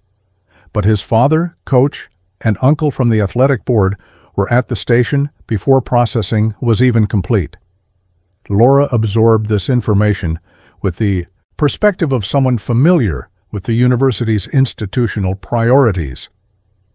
"They'll try to make this go away," she stated, not as speculation, but as practical certainty based on observed patterns. "Remember that baseball player last year? The one who hit the parked cars outside the sorority house?" The reference was to a similar case where a star athlete had received minimal consequences despite significant property damage while intoxicated. The charges were reduced to a minor traffic violation after the coach intervened. Officer Daniels nodded, recognizing the precedent while rejecting its legitimacy. "This is different. The BAC was .19, there's body camera footage of the entire encounter, and he explicitly threatened my career during the arrest." The documentation was thorough and unambiguous, though experience had taught him that evidence alone didn't always determine outcomes when powerful interests became involved. The law should apply equally, regardless of how well someone throws a football. Laura's expression combined support with pragmatic concern. "Of course it should," she agreed, emphasizing the conditional tense that acknowledged the gap between ideal and reality. "But James, you know how this town works. The university generates most of the economy, the football program generates most of the university's visibility, and Marcus Thorne is their star player heading into the bowl game." The assessment wasn't cynical, but realistic, a recognition of the power dynamics that would inevitably influence how this case proceeded. The conversation paused as their 15-year-old son Tyler appeared in the kitchen doorway, his expression revealing he had overheard at least part of their discussion. "Dad, did you really arrest Marcus Thorne?" he asked, his tone carrying a complexity that reflected the conflicting loyalties of a teenager who both admired athletes and respected his father's profession. "Everybody's talking about it on social. Jackson's video has like 50,000 views already." The statement revealed how quickly the digital narrative was spreading, shaping perceptions before official accounts or evidence could be released. Officer Daniels maintained his professional composure even within his home, aware that his response would shape his son's understanding of integrity versus expediency. "I arrested a driver who was dangerously impaired and endangering public safety," he stated, framing the action in terms of public service rather than targeting a celebrity. The fact that he's a well-known athlete doesn't change the laws about driving under the influence. The explanation wasn't a lecture, but an affirmation of principle that status shouldn't determine the application of laws designed to protect public safety. Tyler processed this with the complicated perspective of adolescence, caught between admiration for athletic achievement and respect for his father's principles. Some kids are saying it was harassment, he admitted reluctantly, revealing the narrative already taking hold among his peers, that the police target athletes to make examples of them.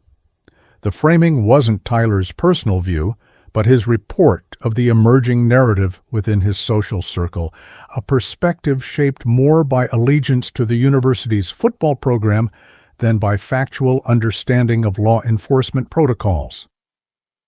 "The body camera footage shows exactly what happened," Officer Daniels responded, his tone measured rather than defensive. "And the breathalyzer doesn't care if someone's famous or not.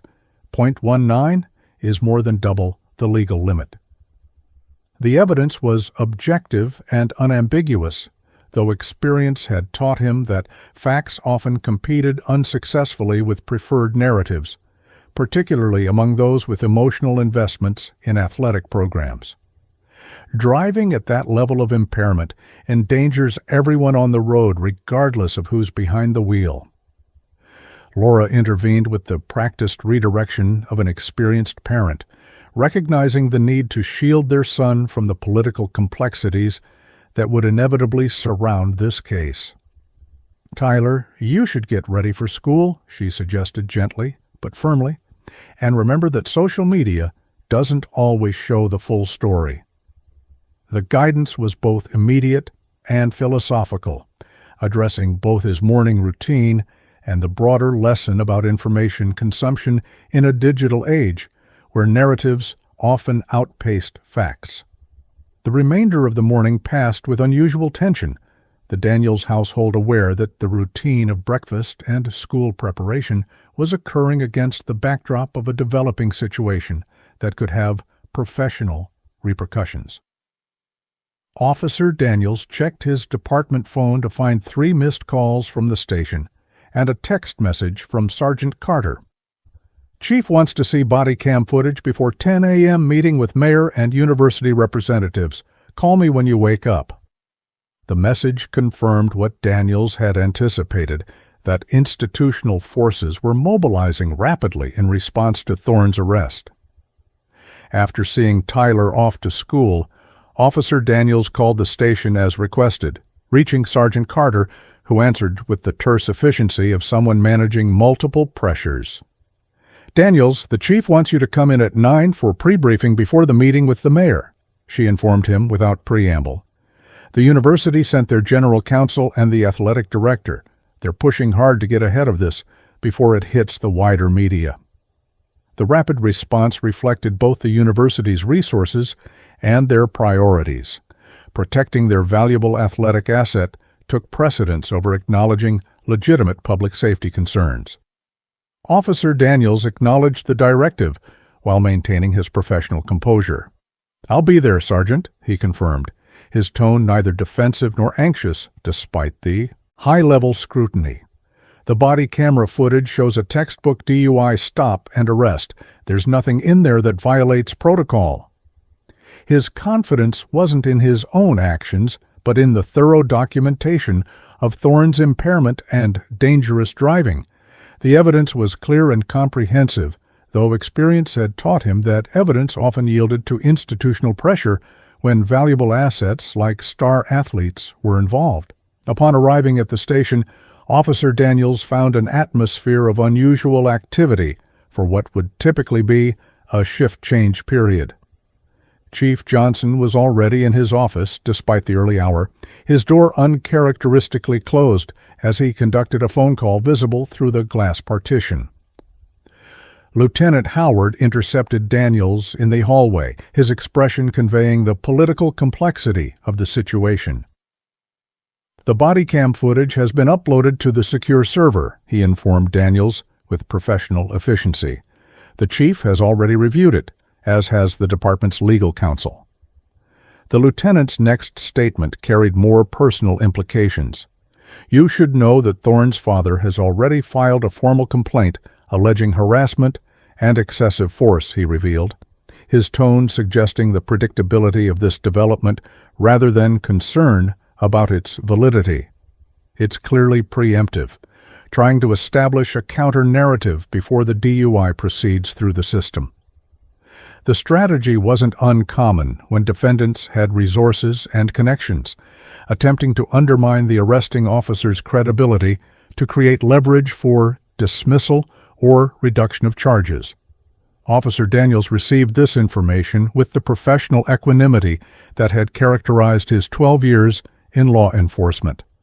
The body camera footage contradicts any claim of harassment or excessive force, he responded, confidence underlining his statement. The stop was based on observed dangerous driving.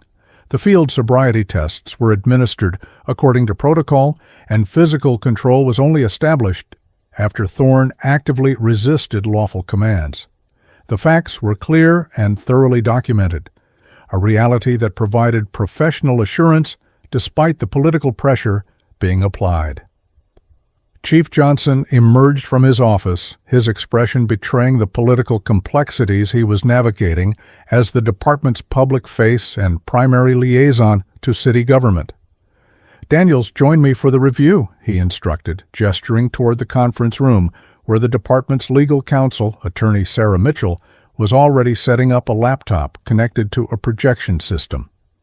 The chief's manner was neither accusatory nor particularly supportive, reflecting the professional distance of someone preparing for a politically charged meeting where institutional relationships worth millions of dollars might be affected by a single DUI arrest.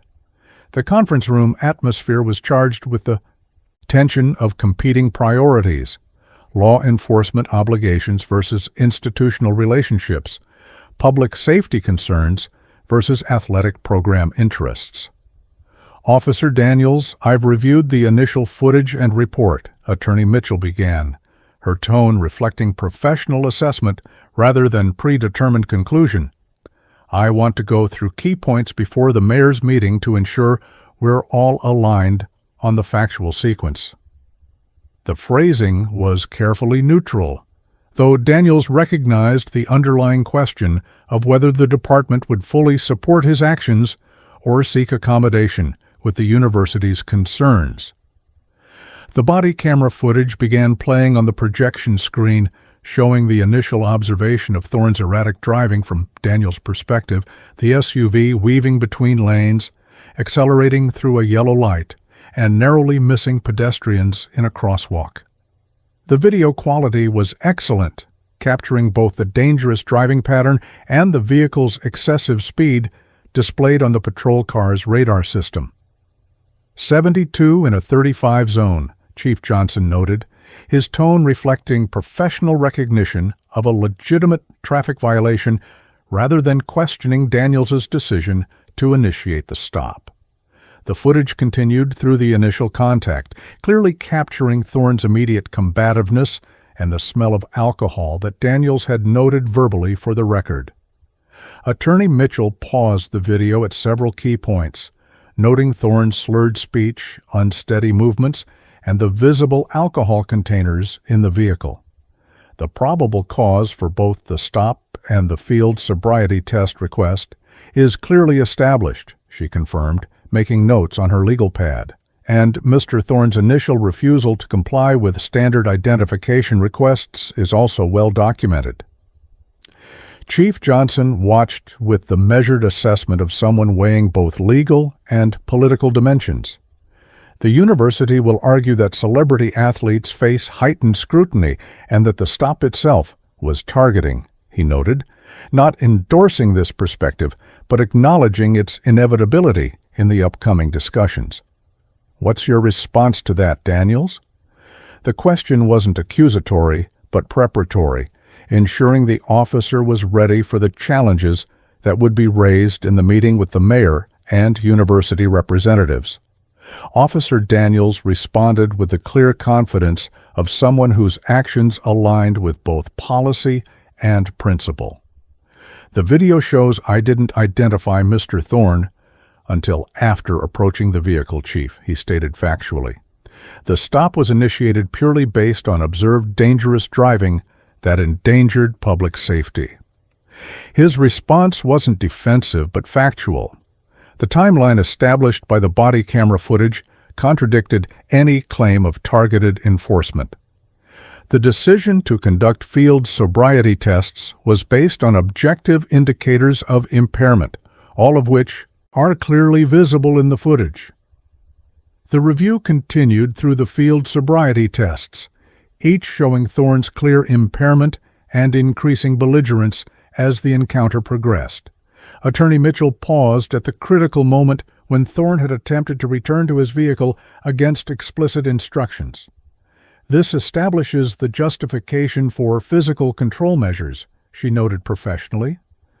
Officer Daniels gave multiple clear commands that were disregarded, creating a safety risk if Mr. Thorne had re-entered the vehicle while impaired. Chief Johnson's expression remained neutral as the footage showed the subsequent resistance and arrest, though his next question revealed institutional concerns beyond the specific incident.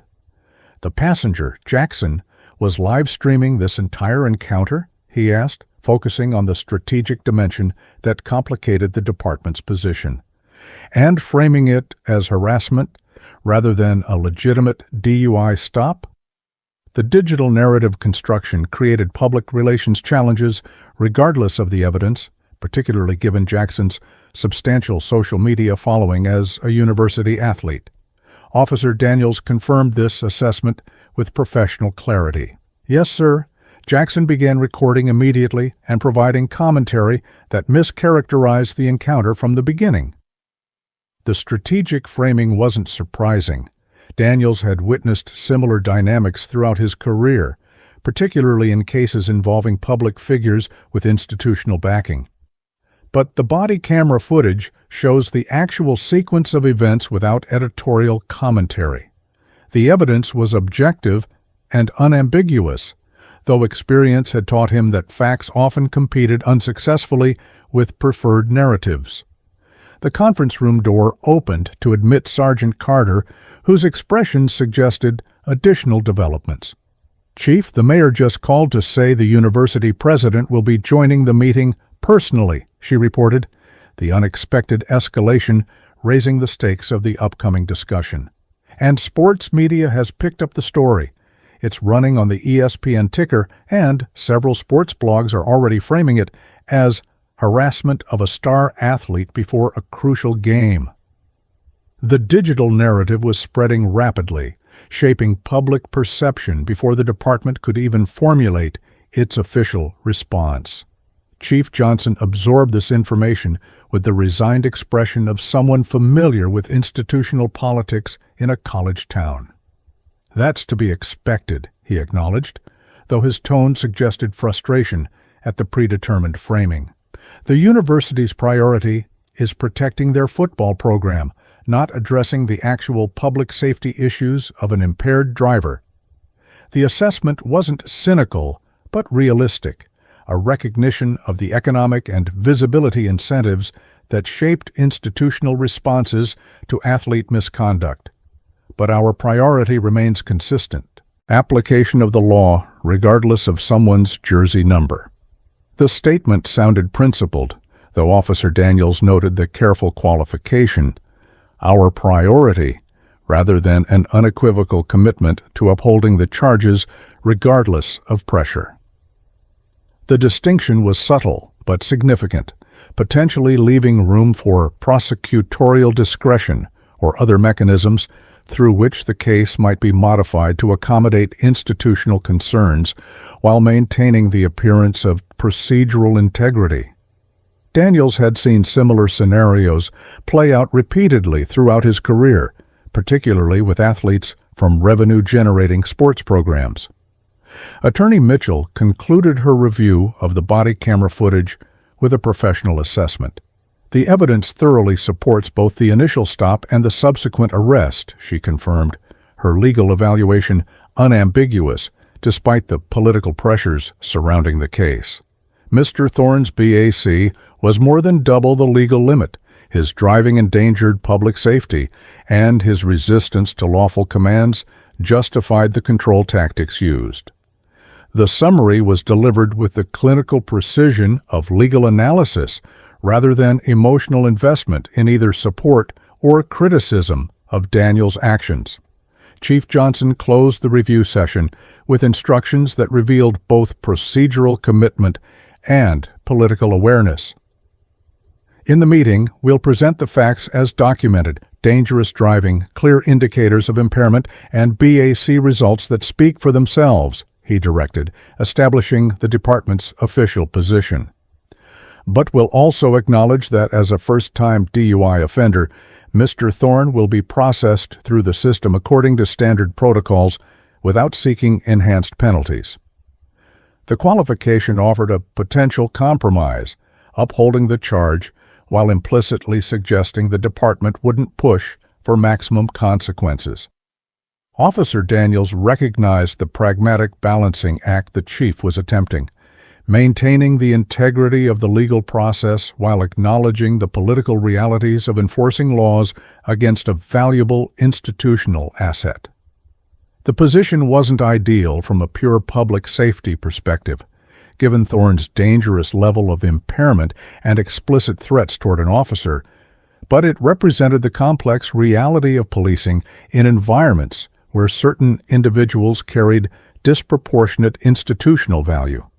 The compromise wasn't about dismissing legitimate charges, but about navigating the inevitable pressure to minimize their impact. The meeting with the mayor, university president, athletic director, and university council began precisely at 10. The formality of the gathering reflected in the use of the department's main conference room rather than the chief's office.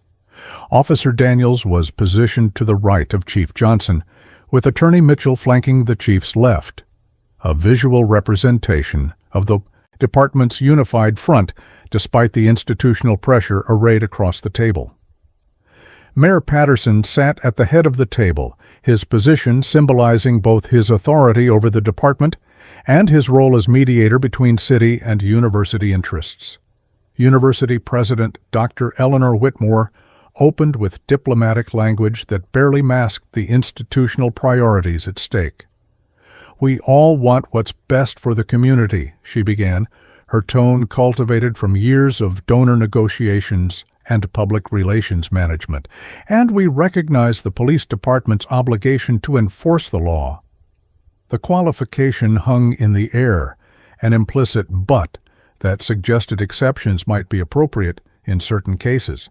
However, we must consider the broader impacts of how this situation is handled, particularly given Mr. Thorne's role in the university community.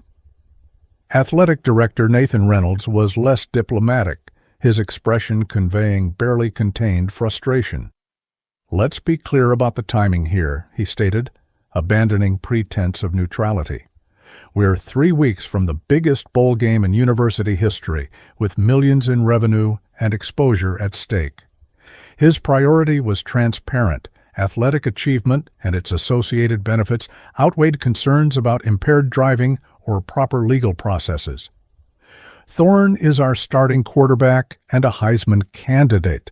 The entire offensive strategy is built around him." Mayor Patterson maintained a carefully neutral expression, though his next question revealed the political calculations in progress. "Chief Johnson, what exactly are we looking at in terms of charges and potential consequences?" he inquired, framing the matter as a procedural clarification rather than a request for accommodation. Given that this appears to be Mr. Thorne's first offense of this nature, the qualification deliberately minimized the seriousness of driving at more than twice the legal limit, recasting it as a regrettable but relatively minor infraction rather than a significant public safety risk. Chief Johnson responded with professional clarity despite the implicit pressure. "Mr. Thorne is charged with DUI exceeding the speed limit by more than 30 miles per hour and resisting arrest," he stated factually, neither emphasizing nor minimizing the seriousness of these offenses. His BAC tested at .19, which is more than double the legal limit. Under Georgia law, these charges typically result in license suspension, mandatory alcohol education programs, probation, and potentially limited jail time for a first offense. The overview was delivered as standard information rather than a negotiating position. The university's general counsel, Attorney William Chen, leaned forward with the calculated expression of someone preparing to present a compromise solution. "We acknowledge Mr. Thorne exercised poor judgment," he began, the understatement notable given the quarterback's dangerous level of impairment. "And the university doesn't condone driving under the influence." The obligatory disclaimer preceded the inevitable proposal for exceptional treatment. However, we believe this situation presents an opportunity for educational intervention rather than punitive measures that could derail a promising young man's future. The framing was masterful in its redirection, recasting legal consequences as unnecessarily punitive rather than the standard application of laws designed to protect public safety. Athletic Director Reynolds immediately reinforced this narrative, adding, "Marcus has already agreed to speak to student groups about responsible choices, which would have far more positive impact than running him through the court system." The proposal subtly equated a star athlete giving motivational talks with the legal consequences any non-athlete would face for the same behavior, a false equivalence that nonetheless carried political weight in a university town. Officer Daniels maintained his professional composure despite the transparent attempt to circumvent standard legal procedures based solely on Thorne's athletic status. His silence wasn't agreement, but disciplined restraint, understanding that in this political context, the chief would determine the department's official response. The body camera footage spoke for itself, documenting not just Thorne's dangerous impairment, but his entitled expectation that his status should exempt him from consequences that would apply to ordinary citizens. Chief Johnson's response revealed both professional integrity and political awareness. "The evidence in this case is unambiguous," he stated, establishing a clear foundation before addressing potential compromises. "The body camera footage documents dangerous driving, clear signs of impairment, failed sobriety tests, and a BAC result that cannot be disputed." The factual assessment was delivered without emotion or apology, a simple assertion of the documented reality. The department has an obligation to process these charges according to standard protocols. University President Whitmore's expression tightened slightly at this resistance to institutional pressure, though her response remained diplomatically framed. "No one is suggesting evidence be disregarded, Chief," she countered, her tone carrying the weight of someone accustomed to having her institutional priorities accommodated. "We're simply advocating for consideration of alternative approaches that serve both justice and the broader community interests." The broader community interests clearly referred to the university's athletic program and its economic impact rather than public safety concerns about impaired driving. Mayor Patterson intervened with the practiced mediation of a politician balancing competing stakeholders. "Perhaps there's a middle ground that maintains the integrity of the legal process while acknowledging Mr. Thorne's positive contributions to our community," he suggested, threading the needle between enforcement and accommodation. First-time DUI offenders often qualify for diversion programs or reduced charges in exchange for community service and educational requirements. The proposal wasn't technically improper, but reflected the special consideration being sought for someone whose athletic talent made him valuable to powerful institutions. Attorney Mitchell, representing the department's legal position, responded with professional clarity. "Diversion programs are indeed available for first-time offenders," she acknowledged, establishing factual common ground. "However, they typically require admission of guilt, completion of alcohol education programs, and substantial community service hours.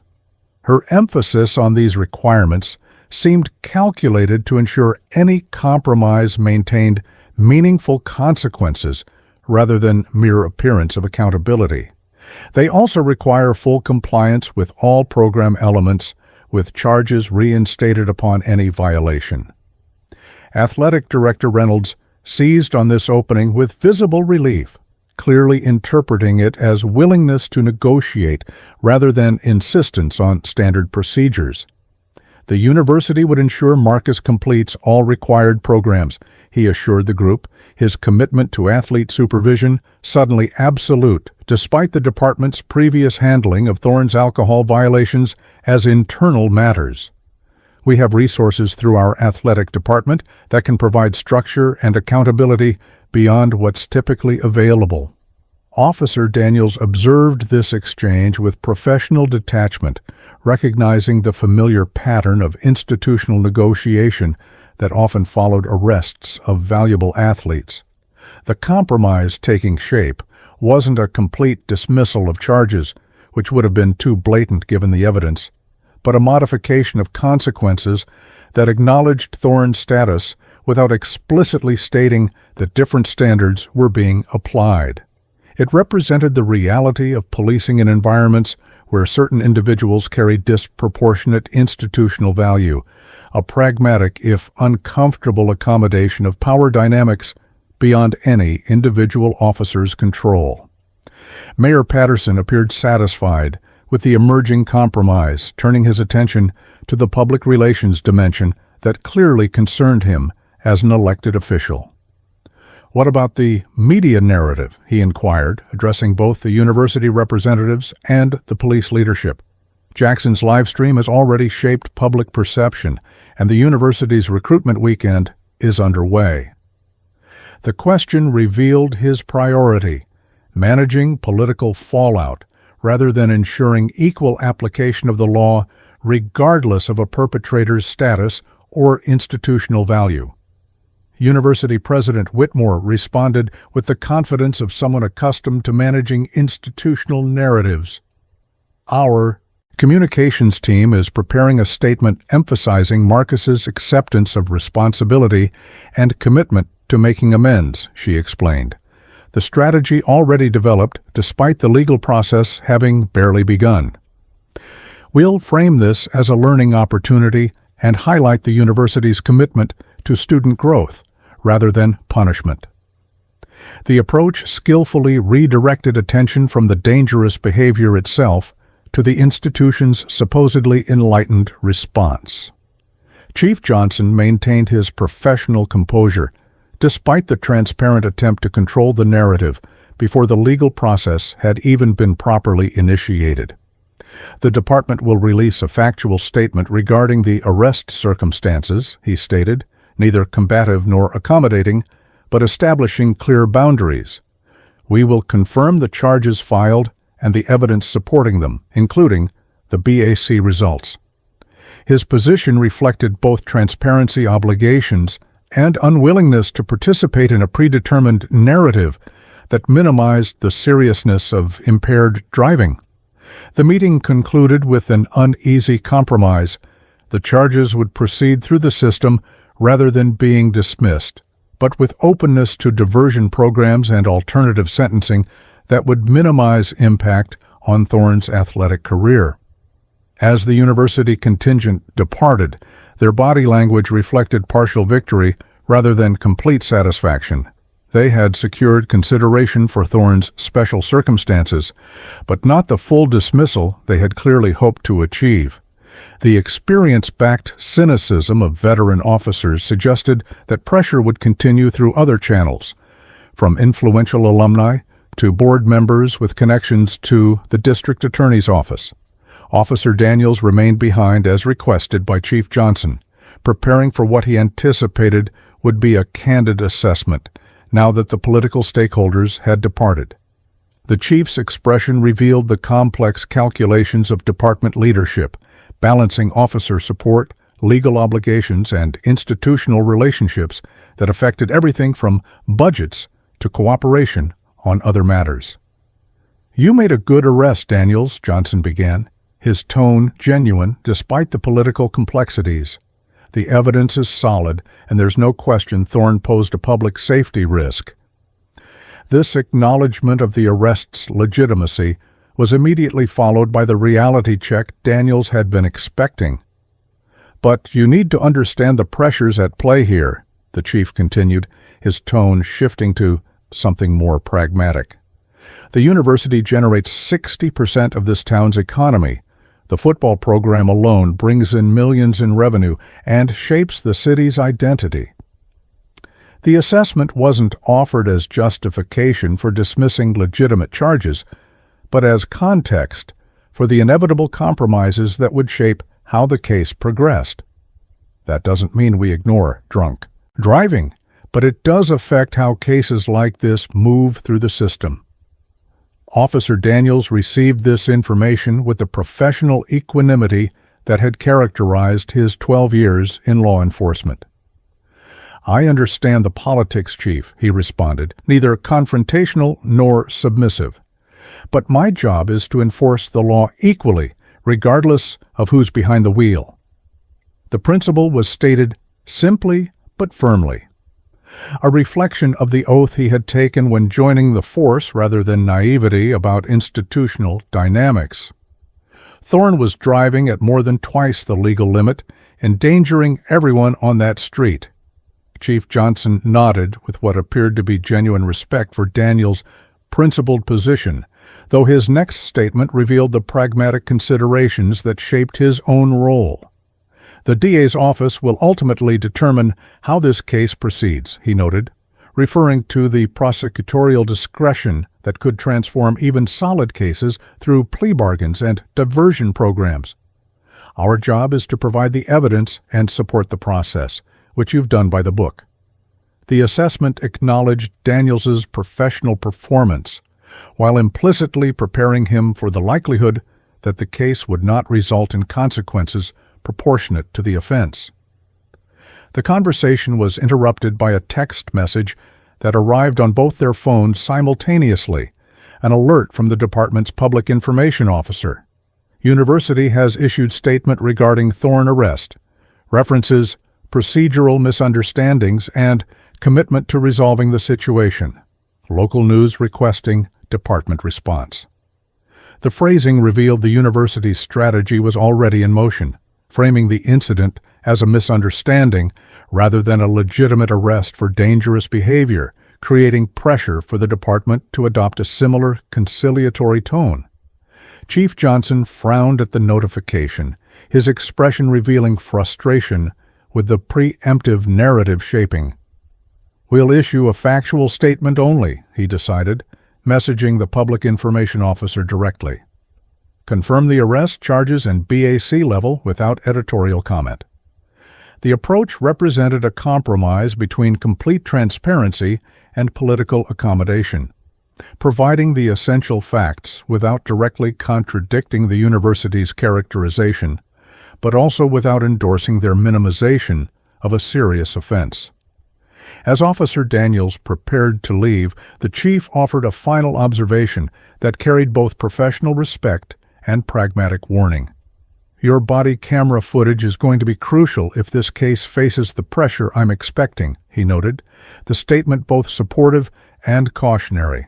"It clearly shows a textbook stop and arrest, which protects both you and the department from accusations of misconduct." The unspoken implication hung between them that without such comprehensive documentation, institutional pressure might have already forced more significant compromises or even disciplinary review of Daniels' actions. The remainder of Officer Daniels's day unfolded against the backdrop of rapidly developing media coverage of the Thorne arrest. Local news outlets led with the story, their framing visibly influenced by their relationships with the university. The campus newspaper described a controversial arrest, while the independent city paper more directly reported star quarterback arrested for DUI with BAC double the legal limit. Sports media primarily focused on the potential impact to the upcoming bowl game, treating the public safety dimensions as secondary to athletic considerations. Social media amplified these competing narratives, with hashtags reflecting the divided perspectives. Free Marcus competed with "Why DUI's Not Okay," while "I Thorn Privilege" trended alongside "Our Police Targeting Athletes."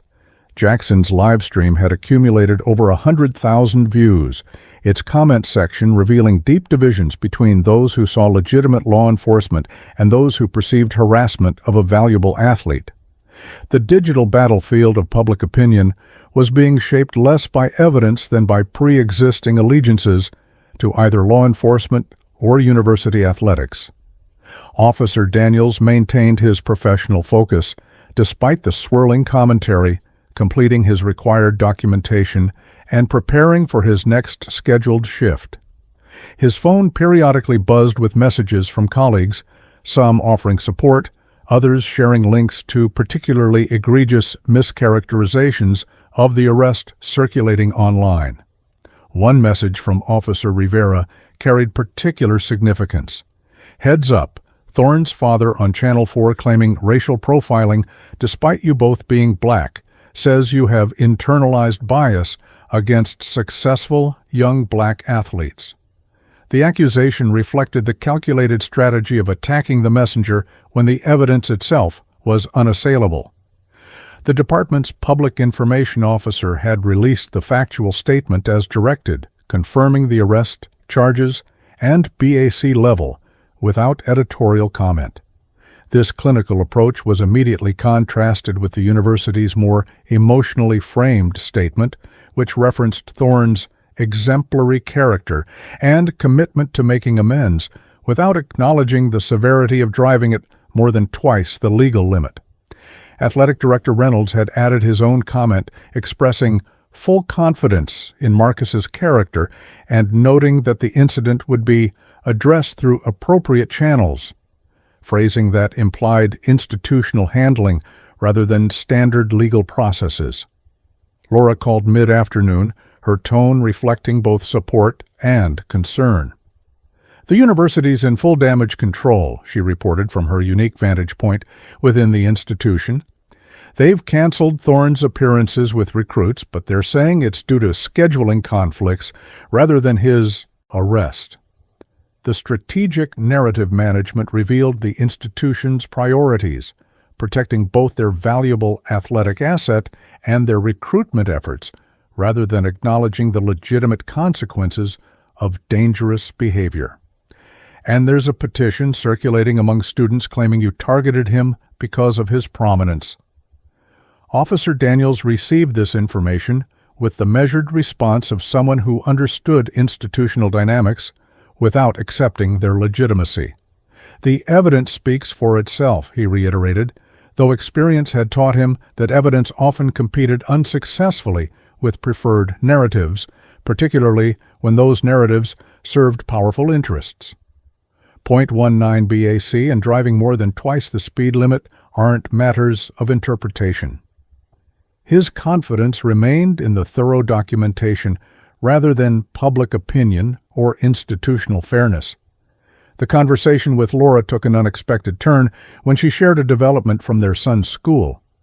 "Tyler texted that some kids are giving him a hard time about your arrest of Thorn," she revealed with the protective concern of a parent. "Nothing physical, just comments about his dad ruining the bowl game chances." The extension of the situation to their family reflected the pervasive influence of university athletics in the community, where even school children aligned their values with athletic success above public safety or equal application of the law. This personal dimension added a layer of complexity to Officer Daniels's professional situation. The realization that his by-the-book enforcement had created social challenges for his son in a community where athletic achievement often trumped other values. "Tell Tyler I'm proud of him," Daniels responded after a thoughtful pause, "and that doing the right thing sometimes isn't popular, especially when it involves someone people look up to for the wrong reasons." The guidance was both parental and philosophical, addressing both the immediate situation and the broader lesson about integrity versus popularity. Later that afternoon, Sergeant Carter called with an update that carried professional implications. "Daniels, you should know the chief has been in meetings with the mayor and city attorney for the past 2 hours," she informed him, her tone suggesting the political dimensions were intensifying rather than resolving. And the district attorney's office requested all evidence files on an expedited basis, including the body camera footage. The unusual urgency suggested high-level interest in assessing the case, potentially for legitimate review, but possibly also to identify any procedural gaps that might justify leniency or dismissal. Officer Daniels acknowledged this development with professional composure, neither surprised nor intimidated by the high-level attention. "The evidence is solid, Sergeant," he responded with quiet confidence. "Everything from initial observation of dangerous driving through the arrest and BAC testing is thoroughly documented." His assurance wasn't in institutional fairness, but in the comprehensive evidence that would make it difficult to dismiss the case without raising questions about preferential treatment. The law should apply equally, regardless of someone's jersey number or NIL deals. Sergeant Carter's response carried the weary wisdom of her 15 years on the force. "Of course it should," she agreed, the conditional tense acknowledging the gap between ideal and reality. "But you've been around long enough to know how these things can play out when university interests are involved." The observation wasn't cynical, but realistic, a recognition of previous cases where athletic priorities had influenced legal outcomes through various mechanisms of institutional pressure. Just be prepared for the possibility that this doesn't proceed like a standard DUI despite the evidence. The evening news cycles brought further developments that revealed the strategic narrative management in progress. Thorne's father had held an impromptu press conference on the steps of his law office, framing the arrest as procedurally flawed and suggesting unconscious bias, despite Officer Daniels sharing his son's racial identity. Coach Wilson had issued a statement expressing support for Marcus during this challenging time, while noting the team was focused on preparation for the upcoming bowl game, an implicit prioritization of athletic competition over legal accountability. Most notably, the university had announced that Thorne would be temporarily stepping back from team activities to focus on personal matters, language carefully crafted to suggest voluntary reflection rather than disciplinary action or legal consequences. The statement included a brief quote attributed to Thorne expressing regret for any distractions caused to my teammates, without acknowledging the dangerous driving or excessive intoxication that had led to his arrest. The strategic framing positioned him as contrite without admitting genuine wrongdoing, preserving both his image and potential legal defenses. Officer Daniels observed these developments with professional detachment, recognizing the familiar patterns of institutional protection that often surrounded valuable athletes. The narrative construction wasn't surprising. He had witnessed similar dynamics throughout his career, particularly in cases involving public figures with institutional backing. What remained uncertain was how these carefully crafted narratives would influence the actual legal process, whether the solid evidence would ensure appropriate consequences or institutional pressure would generate exceptional treatment. A final call from Lieutenant Howard that evening carried perhaps the most significant development. "Daniels, the DA's office has already approached the chief about a potential plea agreement," he reported, the unusually rapid development revealing the priority being placed on resolving the case quickly. They're discussing reduced charges in exchange for community service, alcohol education, and a donation to a safe driving program. The proposed resolution reflected the influence of institutional pressure, maintaining some consequences while substantially reducing the impact on Thorne's athletic career and future prospects.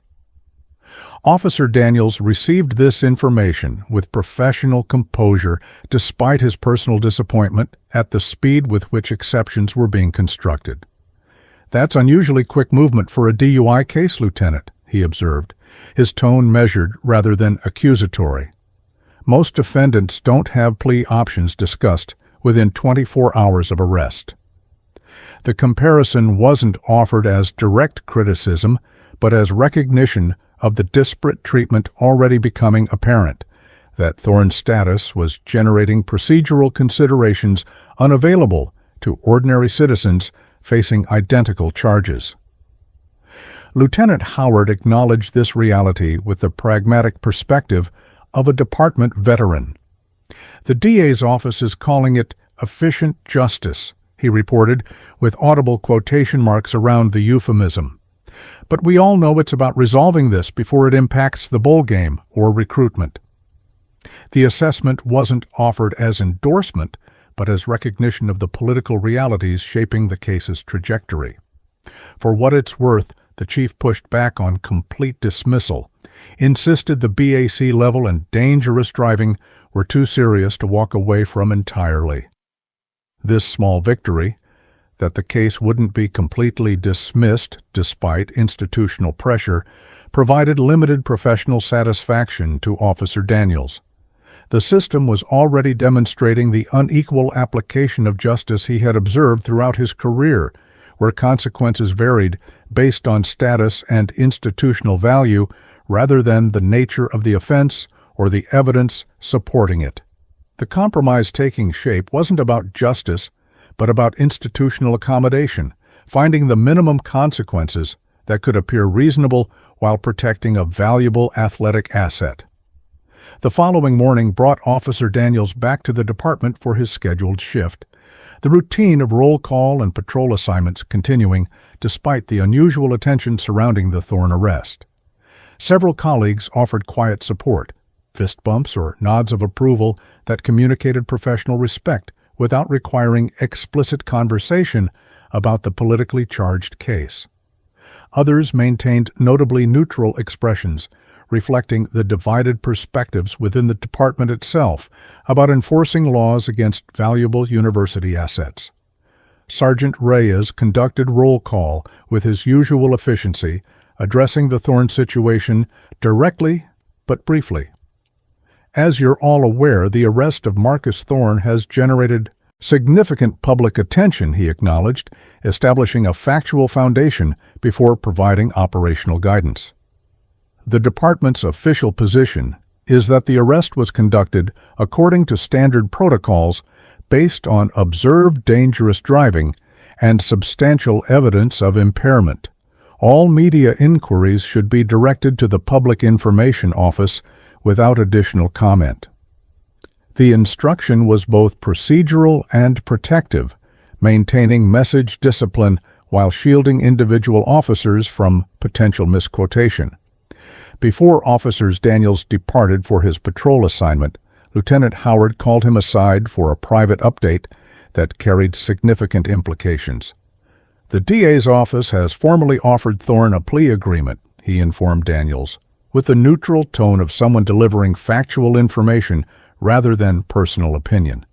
Reduced charges of reckless driving and minor in possession of alcohol, with the DUI and resisting arrest charges dropped in exchange for community service, alcohol education, and a substantial donation to the Highway Safety Foundation. The proposed resolution confirmed what Officer Daniels had anticipated, that Thorne's status would generate exceptional treatment despite the solid evidence supporting the original charges. That's significantly less than standard consequences for a .19 BAC, he observed, his tone professional rather than confrontational. Most defendants face mandatory license suspension and probation at minimum, often with some jail time, even for first offenses. The comparison wasn't offered as direct criticism, but as recognition of the disparate treatment already becoming apparent, that Thorne's status was generating procedural considerations unavailable to ordinary citizens facing identical charges, Lieutenant Howard acknowledged this reality with a slight nod, though his next statement revealed additional dimensions to the situation. "There's something else you should know," he continued, his tone suggesting personal rather than merely professional information. "The chief received a call from a regent suggesting your promotion to sergeant might be complicated given your role in this case." The implied threat represented a new level of institutional pressure, extending beyond the specific case to Officer Daniels's career trajectory as potential retaliation for enforcing the law against a valuable athlete. Officer Daniels absorbed this information with outward calm despite its troubling implications for both departmental independence and his personal career. "Are they explicitly threatening my promotion because I arrested someone who was driving drunk?" he asked, seeking clarity rather than expressing outrage. The question was fundamental, whether enforcing the law equally would now carry professional consequences because the subject was valuable to powerful institutions. Or are they just hoping I'll get the message for next time? Lieutenant Howard's expression revealed uncomfortable recognition of the dynamics at play. "Nothing explicit enough to constitute actionable interference," he clarified, the precision of his language reflecting both legal awareness and practical reality. "Just concerns about your judgment and community relations skills that might affect your readiness for advancement." The coded language was transparent in its intent while remaining deniable in its execution, a sophisticated form of institutional pressure that left no evidence of improper influence while clearly communicating potential consequences. Officer Daniels processed this information with the measured assessment of someone weighing professional principles against career realities. "My job is to enforce the law equally and protect public safety," he stated, neither confrontational nor submissive, but affirming his foundational commitment. "If doing that job properly affects my promotion timeline, that's something I'll have to accept." The response wasn't defiant posturing, but calm acknowledgement of priorities. That professional integrity outweighed career advancement secured through selective enforcement or institutional accommodation. Lieutenant Howard's response carried both professional respect and pragmatic concern. "I admire your principles, Daniels," he acknowledged with apparent sincerity. "But this town runs on university dollars, and the football program is the golden goose." The assessment wasn't offered as justification, but as context, a recognition of the economic realities that shaped institutional power dynamics throughout University Town. "Just be aware that this may not be the last time your by-the-book approach creates political complications." The statement was neither advice to compromise nor encouragement to maintain principle, simply a realistic assessment of the environment in which Daniels operated. Officer Daniels departed for his patrol assignment with this complex reality weighing on his professional considerations. The Thorne case had exposed the systemic disparities he had observed throughout his career, where consequences varied based on status and institutional value, rather than the nature of the offense or the evidence supporting it. His personal integrity remained uncompromised, but the institutional response had confirmed that equal application of the law remained more aspirational than operational when valuable athletes were involved. The patrol shift proceeded with relative normality, despite the unusual attention surrounding the Thorne arrest. Officer Daniels maintained his professional focus on traffic safety and community presence, though he noted several instances where he received either unusually supportive or notably hostile glances from citizens who recognized him from media coverage. The divided response reflected the community's split priorities between those who valued equal application of the law and those who prioritized athletic success above other considerations. Midway through his shift, Daniels received a call from dispatch directing him to the station for an unscheduled meeting with Chief Johnson. The unusual summons carried potential significance given the ongoing developments with the Thorn case, though the chief's assistant had provided no context for the request. Daniels acknowledged the directive and adjusted his patrol route to return to headquarters, maintaining professional composure despite the uncertainty about what this meeting might entail. Upon arrival, Officer Daniels was directed immediately to the chief's office, where he found not only Chief Johnson, but also the department's legal counsel, Attorney Mitchell. Their expressions suggested important developments rather than disciplinary concerns, though the atmosphere carried the tension of unresolved political pressures. "Daniels, take a seat," the chief instructed, his tone professional rather than confrontational. "There's been a significant development in the Thorn situation that directly affects you." Chief Johnson began with context that framed the subsequent information. "As you know, the DA's office has offered Thorn a plea agreement with reduced charges," he stated, establishing the factual foundation before proceeding to new developments. His father initially demanded complete dismissal, claiming procedural errors and threatening a civil rights lawsuit against both the department and you personally. The information wasn't surprising given Richard Thorn's legal background and the protective instincts of a father attempting to shield his son from consequences. The chief's next statement carried more unexpected implications. "What's changed is that the body camera footage has become a factor in their calculations," he continued, a hint of professional satisfaction evident in his otherwise neutral tone. The university's general counsel reviewed it yesterday and apparently advised them that the video completely contradicts their narrative of harassment or improper procedure. The evidence-based reality check had apparently altered the strategic calculations of those attempting to dismiss or minimize Thorn's behavior and its consequences. Attorney Mitchell provided additional context that clarified the shifting dynamics.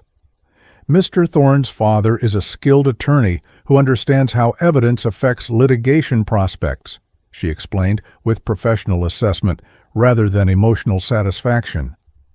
"The body camera footage documents not just Marcus's impairment, but his explicit threats toward Officer Daniels and his attempts to leverage his athletic status for preferential treatment."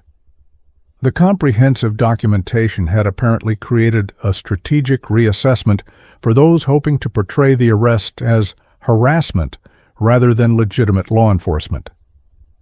Chief Johnson's expression reflected both professional vindication and political pragmatism as he continued. "The university is now concerned about the footage becoming public through discovery if Richard Thorn pursues litigation," he explained, revealing the institutional calculations at play. The athletic director apparently reviewed it this morning and realized how damaging it would be to both Marcus's image and the university's reputation if the public saw their star quarterback threatening an officer and demanding special treatment because of his NIL deals. The evidence had transformed from a potential liability for the department to a strategic asset in negotiations. The implications of this development became clear as Chief Johnson reached the core of the update.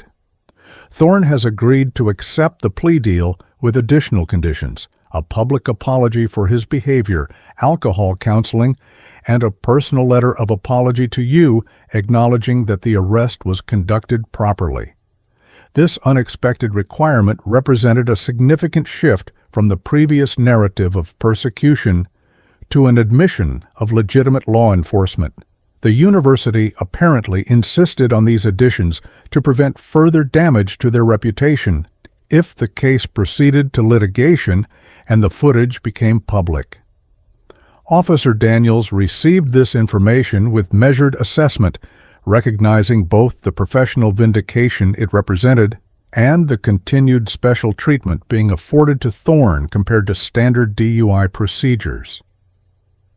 "The public acknowledgement that the arrest was legitimate is appropriate," he responded, neither triumphant nor bitter, but professionally measured. Though the consequences still seem minimal, compared to what an ordinary citizen would face with the same BAC level and behavior. The observation wasn't offered as direct criticism, but as recognition of the continuing disparity in treatment based on Thorne's status. Chief Johnson acknowledged this reality with a slight nod, though his next statement revealed additional dimensions to the situation. "There's something else you should know," he continued, his tone suggesting personal rather than merely professional information. "The regent who called about your promotion has apparently withdrawn his concerns following the University Council's review of the body camera footage. The reversal represented both vindication of Daniels's professional conduct and confirmation of the inappropriate pressure that had been applied based on enforcing the law against a valuable athlete." Attorney Mitchell added a final observation that carried both professional and ethical significance. "Your by-the-book approach and comprehensive documentation protected both you and the department from what could have been a damaging false narrative," she noted with professional approval. "Without that body camera footage, this situation might have played out very differently, regardless of the actual facts.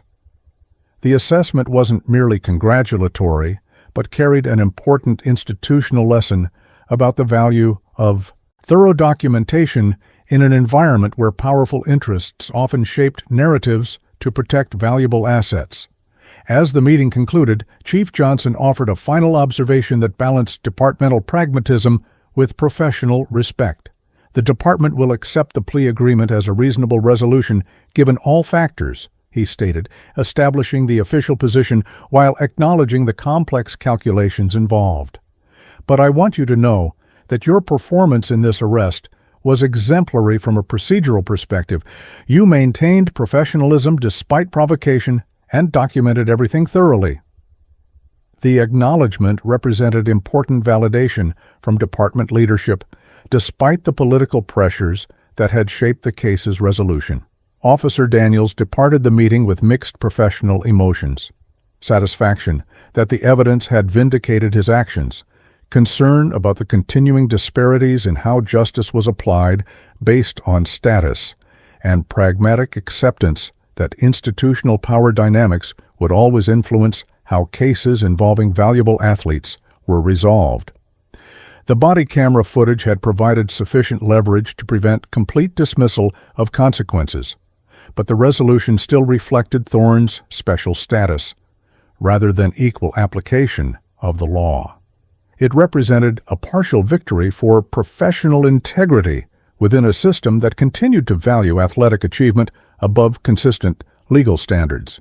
The remainder of Officer Daniels's shift unfolded against the backdrop of these developments, his professional focus maintained despite the unusual attention surrounding the Thorne case.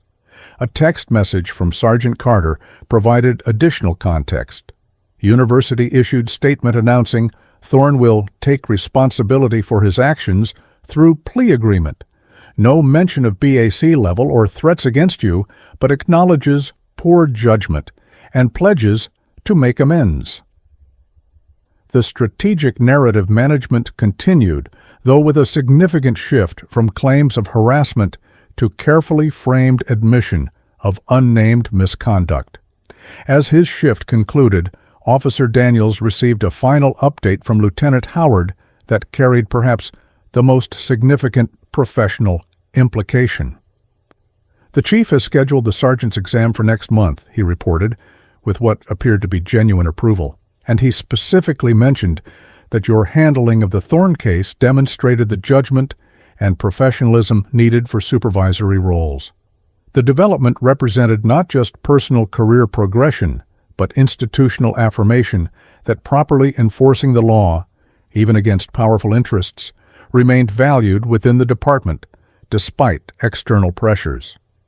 3 weeks after the arrest, the case reached its formal resolution in a brief court proceeding that reflected both the legal and institutional dimensions that had shaped its trajectory. Marcus Thorne appeared in court wearing a conservative suit rather than team apparel, his demeanor subdued compared to his behavior during the arrest. His father and Coach Wilson flanked him in a show of support that carried institutional weight, while University Counsel observed from the gallery a visual representation of the systems invested in managing both the legal outcome and its public perception. Officer Daniels attended as required by his role in the arrest, seated with Sergeant Carter in the area designated for law enforcement personnel. His presence was professional rather than personal, fulfilling his obligation to the legal process regardless of how that process had been influenced by Thorne's status and connections. The courtroom contained an unusual number of media representatives for a routine DUI case, reflecting the public interest generated by the involvement of a star athlete whose performance would impact the upcoming bowl game and, potentially, millions in revenue. The proceedings moved with the efficient formality of a pre-arranged resolution, Judge Hannigan reviewing the plea agreement with practiced neutrality. Mr. Thorne has agreed to plead guilty to reckless driving and minor in possession of alcohol, the prosecutor stated for the record, the reduced charges reflecting the institutional accommodations that had been negotiated. In exchange for dismissal of the DUI and resisting arrest charges, he will complete 100 hours of community service, attend alcohol education classes, make a $10,000 donation to the Highway Safety Foundation, and issue a public apology for his behavior. Richard Thorne rose to address the court with the polished delivery of an experienced attorney managing his son's case. Your Honor, my son accepts full responsibility for his poor judgment, he stated, the carefully chosen language acknowledging misconduct without specifying its nature or severity. He recognizes that his actions were inappropriate and is committed to making amends through the agreed-upon conditions. The statement was masterfully crafted, technically accurate while avoiding mention of the 0.19 BAC dangerous driving or threats against Officer Daniels that had characterized the actual incident. Judge Hannigan, a longtime resident of University Town and known supporter of the athletic program, maintained judicial composure despite the case's implications for the upcoming bowl game. Mr. Thorne, do you understand the conditions of this agreement? She inquired directly of Marcus rather than his father, fulfilling the procedural requirement for defendant acknowledgement. And do you enter this plea voluntarily, understanding that it constitutes admission of the specified offenses? The questions were standard, but carried additional significance given the high-profile nature of the case and the scrutiny it had received. Marcus Thorne responded with clearly rehearsed contrition, his voice modulated to convey appropriate seriousness without the entitlement that had characterized his behavior during the arrest. Yes, Your Honor, he confirmed, maintaining the subdued demeanor that had been absent during his interaction with Officer Daniels. I understand the conditions and accept them fully.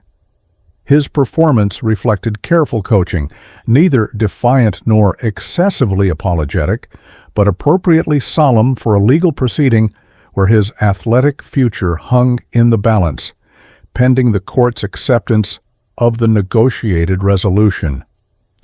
The judge reviewed the plea agreement with methodical attention, though Officer Daniels noted the proceedings moved substantially faster than typical DUI cases where defendants lacked Thorne's status and representation.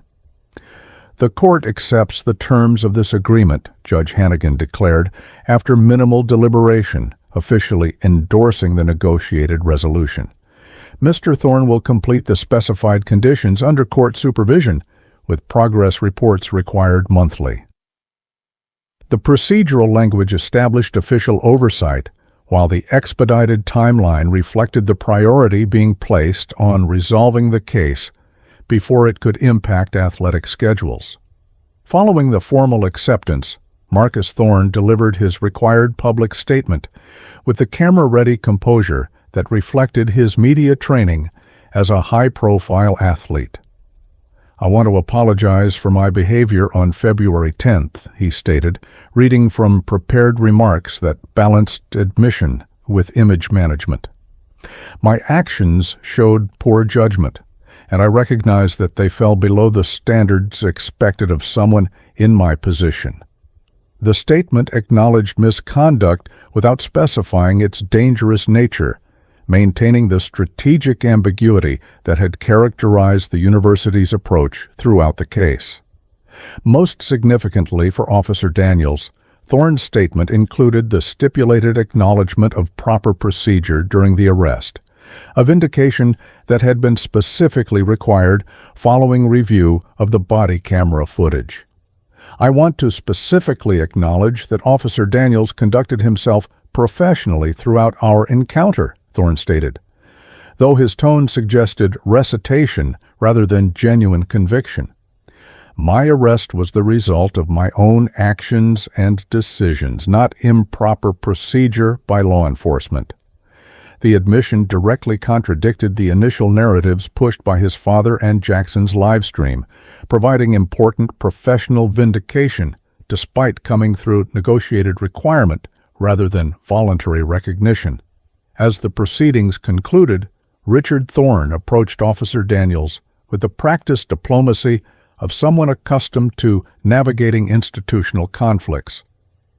"Officer, I appreciate your professionalism throughout this process," he offered, extending his hand in a gesture that was both conciliatory and strategic, given the media presence in the courtroom. "We've reached a resolution that allows Marcus to learn from this experience while continuing his athletic career." The framing was revealing, positioning the reduced consequences not as preferential treatment, but as appropriate balance between accountability and opportunity.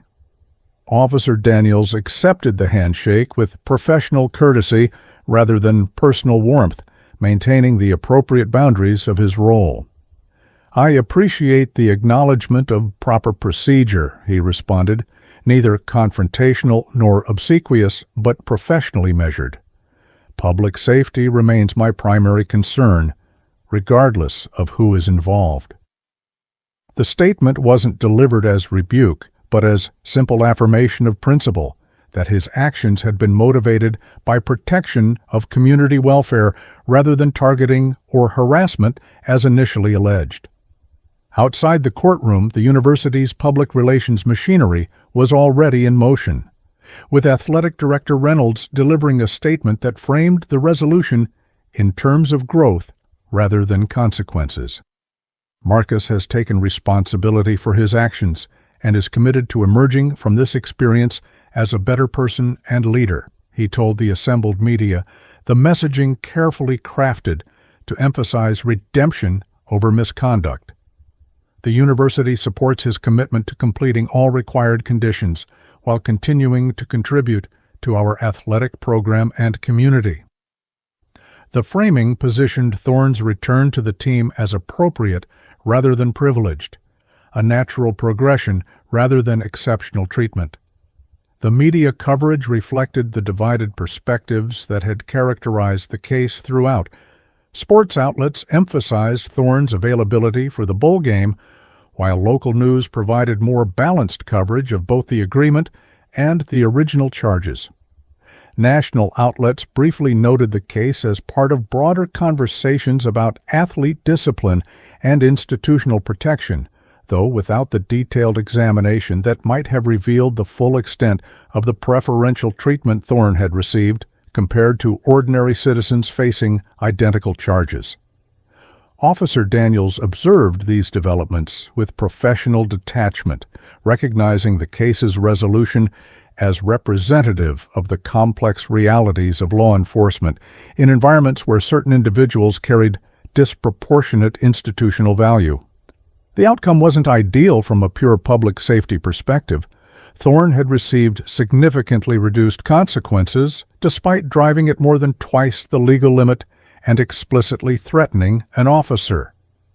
But it represented the practical reality of a system where athletic achievement often generated special consideration throughout the legal process. 2 days after the court proceedings, Officer Daniels received an unexpected delivery at the station, an envelope containing a handwritten letter from Marcus Thorne that fulfilled another condition of the plea agreement. The key personal apology represented a private counterpart to the public statement, though Daniels approached it with professional skepticism given its mandatory nature. The letter was brief but appeared genuine in acknowledging the legitimacy of the arrest and expressing regret for the threats and entitlement that had characterized Thorne's behavior. Officer Daniels, the letter began with formal address rather than casual greeting. I am writing to personally apologize for my behavior during our encounter on February 10th. Watching the body camera footage was a humbling experience that showed me a side of myself I'm not proud of. The acknowledgement of having reviewed the footage explained the shift in narrative. The comprehensive documentation had made denial untenable, despite initial attempts to frame the arrest as harassment. My comments about your career and threats about your future were completely inappropriate and inexcusable. The letter continued with what appeared to be genuine reflection, though Daniels maintained awareness that it fulfilled a legal obligation rather than representing purely voluntary contrition. I've never been held accountable in that way before, Thorne admitted in a revealing statement about the exceptional treatment that had shaped his expectations. Coaches, teachers, and even previous encounters with campus police have always been handled through special channels because of my position on the team.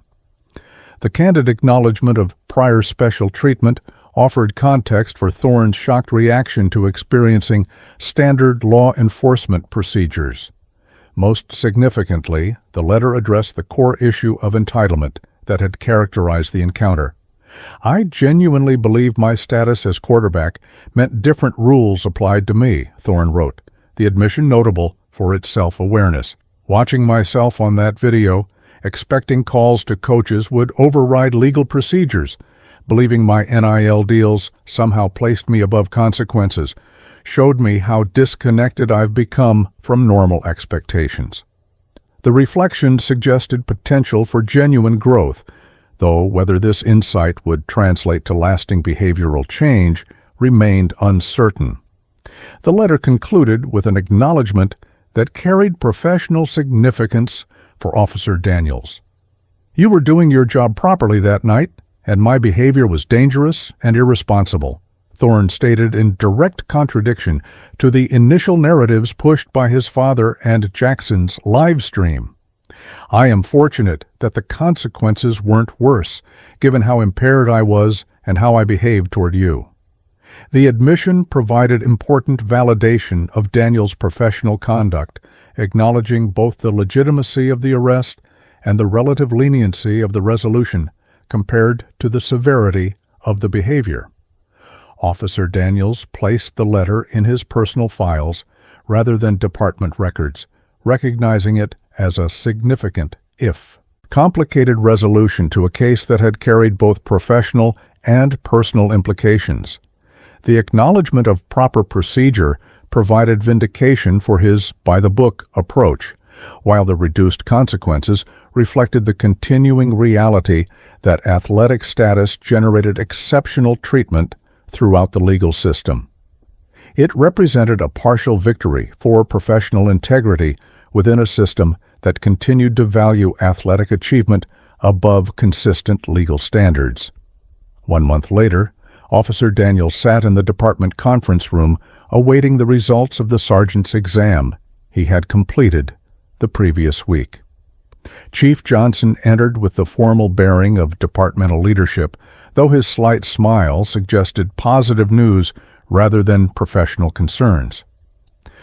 "Congratulations, Sergeant Daniels," he stated, extending his hand along with the official notification of promotion. "You scored highest among all candidates on both the written examination and practical assessments. The achievement represented professional advancement based on merit rather than the threatened interference that had briefly clouded his promotional prospects." Chief Johnson's next comment carried broader significance beyond the personal achievement. "Your handling of the Thorne case demonstrated exactly the qualities we need in supervisory positions," he noted, with what appeared to be genuine approval. "Professional integrity, thorough documentation, and commitment to equal application of the law regardless of a subject's status or connections. The acknowledgement represented institutional validation that properly enforcing the law, even against powerful interests, remained valued within the department despite external pressures. The conversation shifted to Daniels' new responsibilities and the transition timeline, but the underlying message remained significant, that the department had ultimately supported proper procedure despite institutional pressure to accommodate a valuable athlete. The outcome wasn't perfect from a justice perspective. Thorne had received significantly reduced consequences compared to what an ordinary citizen would face for identical behavior, but it represented a pragmatic balance between professional integrity and institutional reality in a community where athletic achievement carried disproportionate influence. As newly promoted Sergeant Daniels prepared to begin his supervisory role, he received a final update that carried symbolic significance for the case that had nearly derailed his advancement. Sports media reported that Marcus Thorne had completed his first community service session at a local high school, delivering a presentation about responsible decision-making that explicitly acknowledged his poor judgment regarding alcohol and driving. The carefully supervised rehabilitation of Thorne's image had begun, with university public relations staff ensuring his community service generated maximum positive coverage while minimizing reference to the dangerous behavior that had necessitated it. The contrasting trajectories represented the complex reality of justice in University Town. Thorne proceeding toward the bowl game with minimal disruption to his athletic career despite driving at more than twice the legal limit, while Daniels advanced professionally despite the institutional pressure his proper enforcement had initially generated. It wasn't equal justice in the purest sense. The quarterback had received considerations unavailable to ordinary citizens, but it represented meaningful accountability within a system that too often exempted valuable athletes from standard consequences. Sergeant Daniels concluded his first supervisory briefing with guidance that reflected both his professional principles and practical experience. Enforce the law equally and document thoroughly, he advised the officers under his new command, regardless of who's involved or what pressure follows. The direction wasn't delivered as idealistic absolutism, but as practical professional guidance. That proper procedure and comprehensive documentation provided the strongest foundation for legitimate law enforcement, even in environments where institutional influence often shaped outcomes beyond any individual officer's control. The principles would be tested again, as they always were in a college town where athletic achievement often generated exceptional treatment throughout various systems. But the Thorne case had established an important precedent, that body camera evidence could overcome even the most aggressive attempts to reframe legitimate law enforcement as harassment or misconduct. It represented not complete victory for equal justice, but meaningful progress in a community where star athletes had traditionally operated under different rules than ordinary citizens.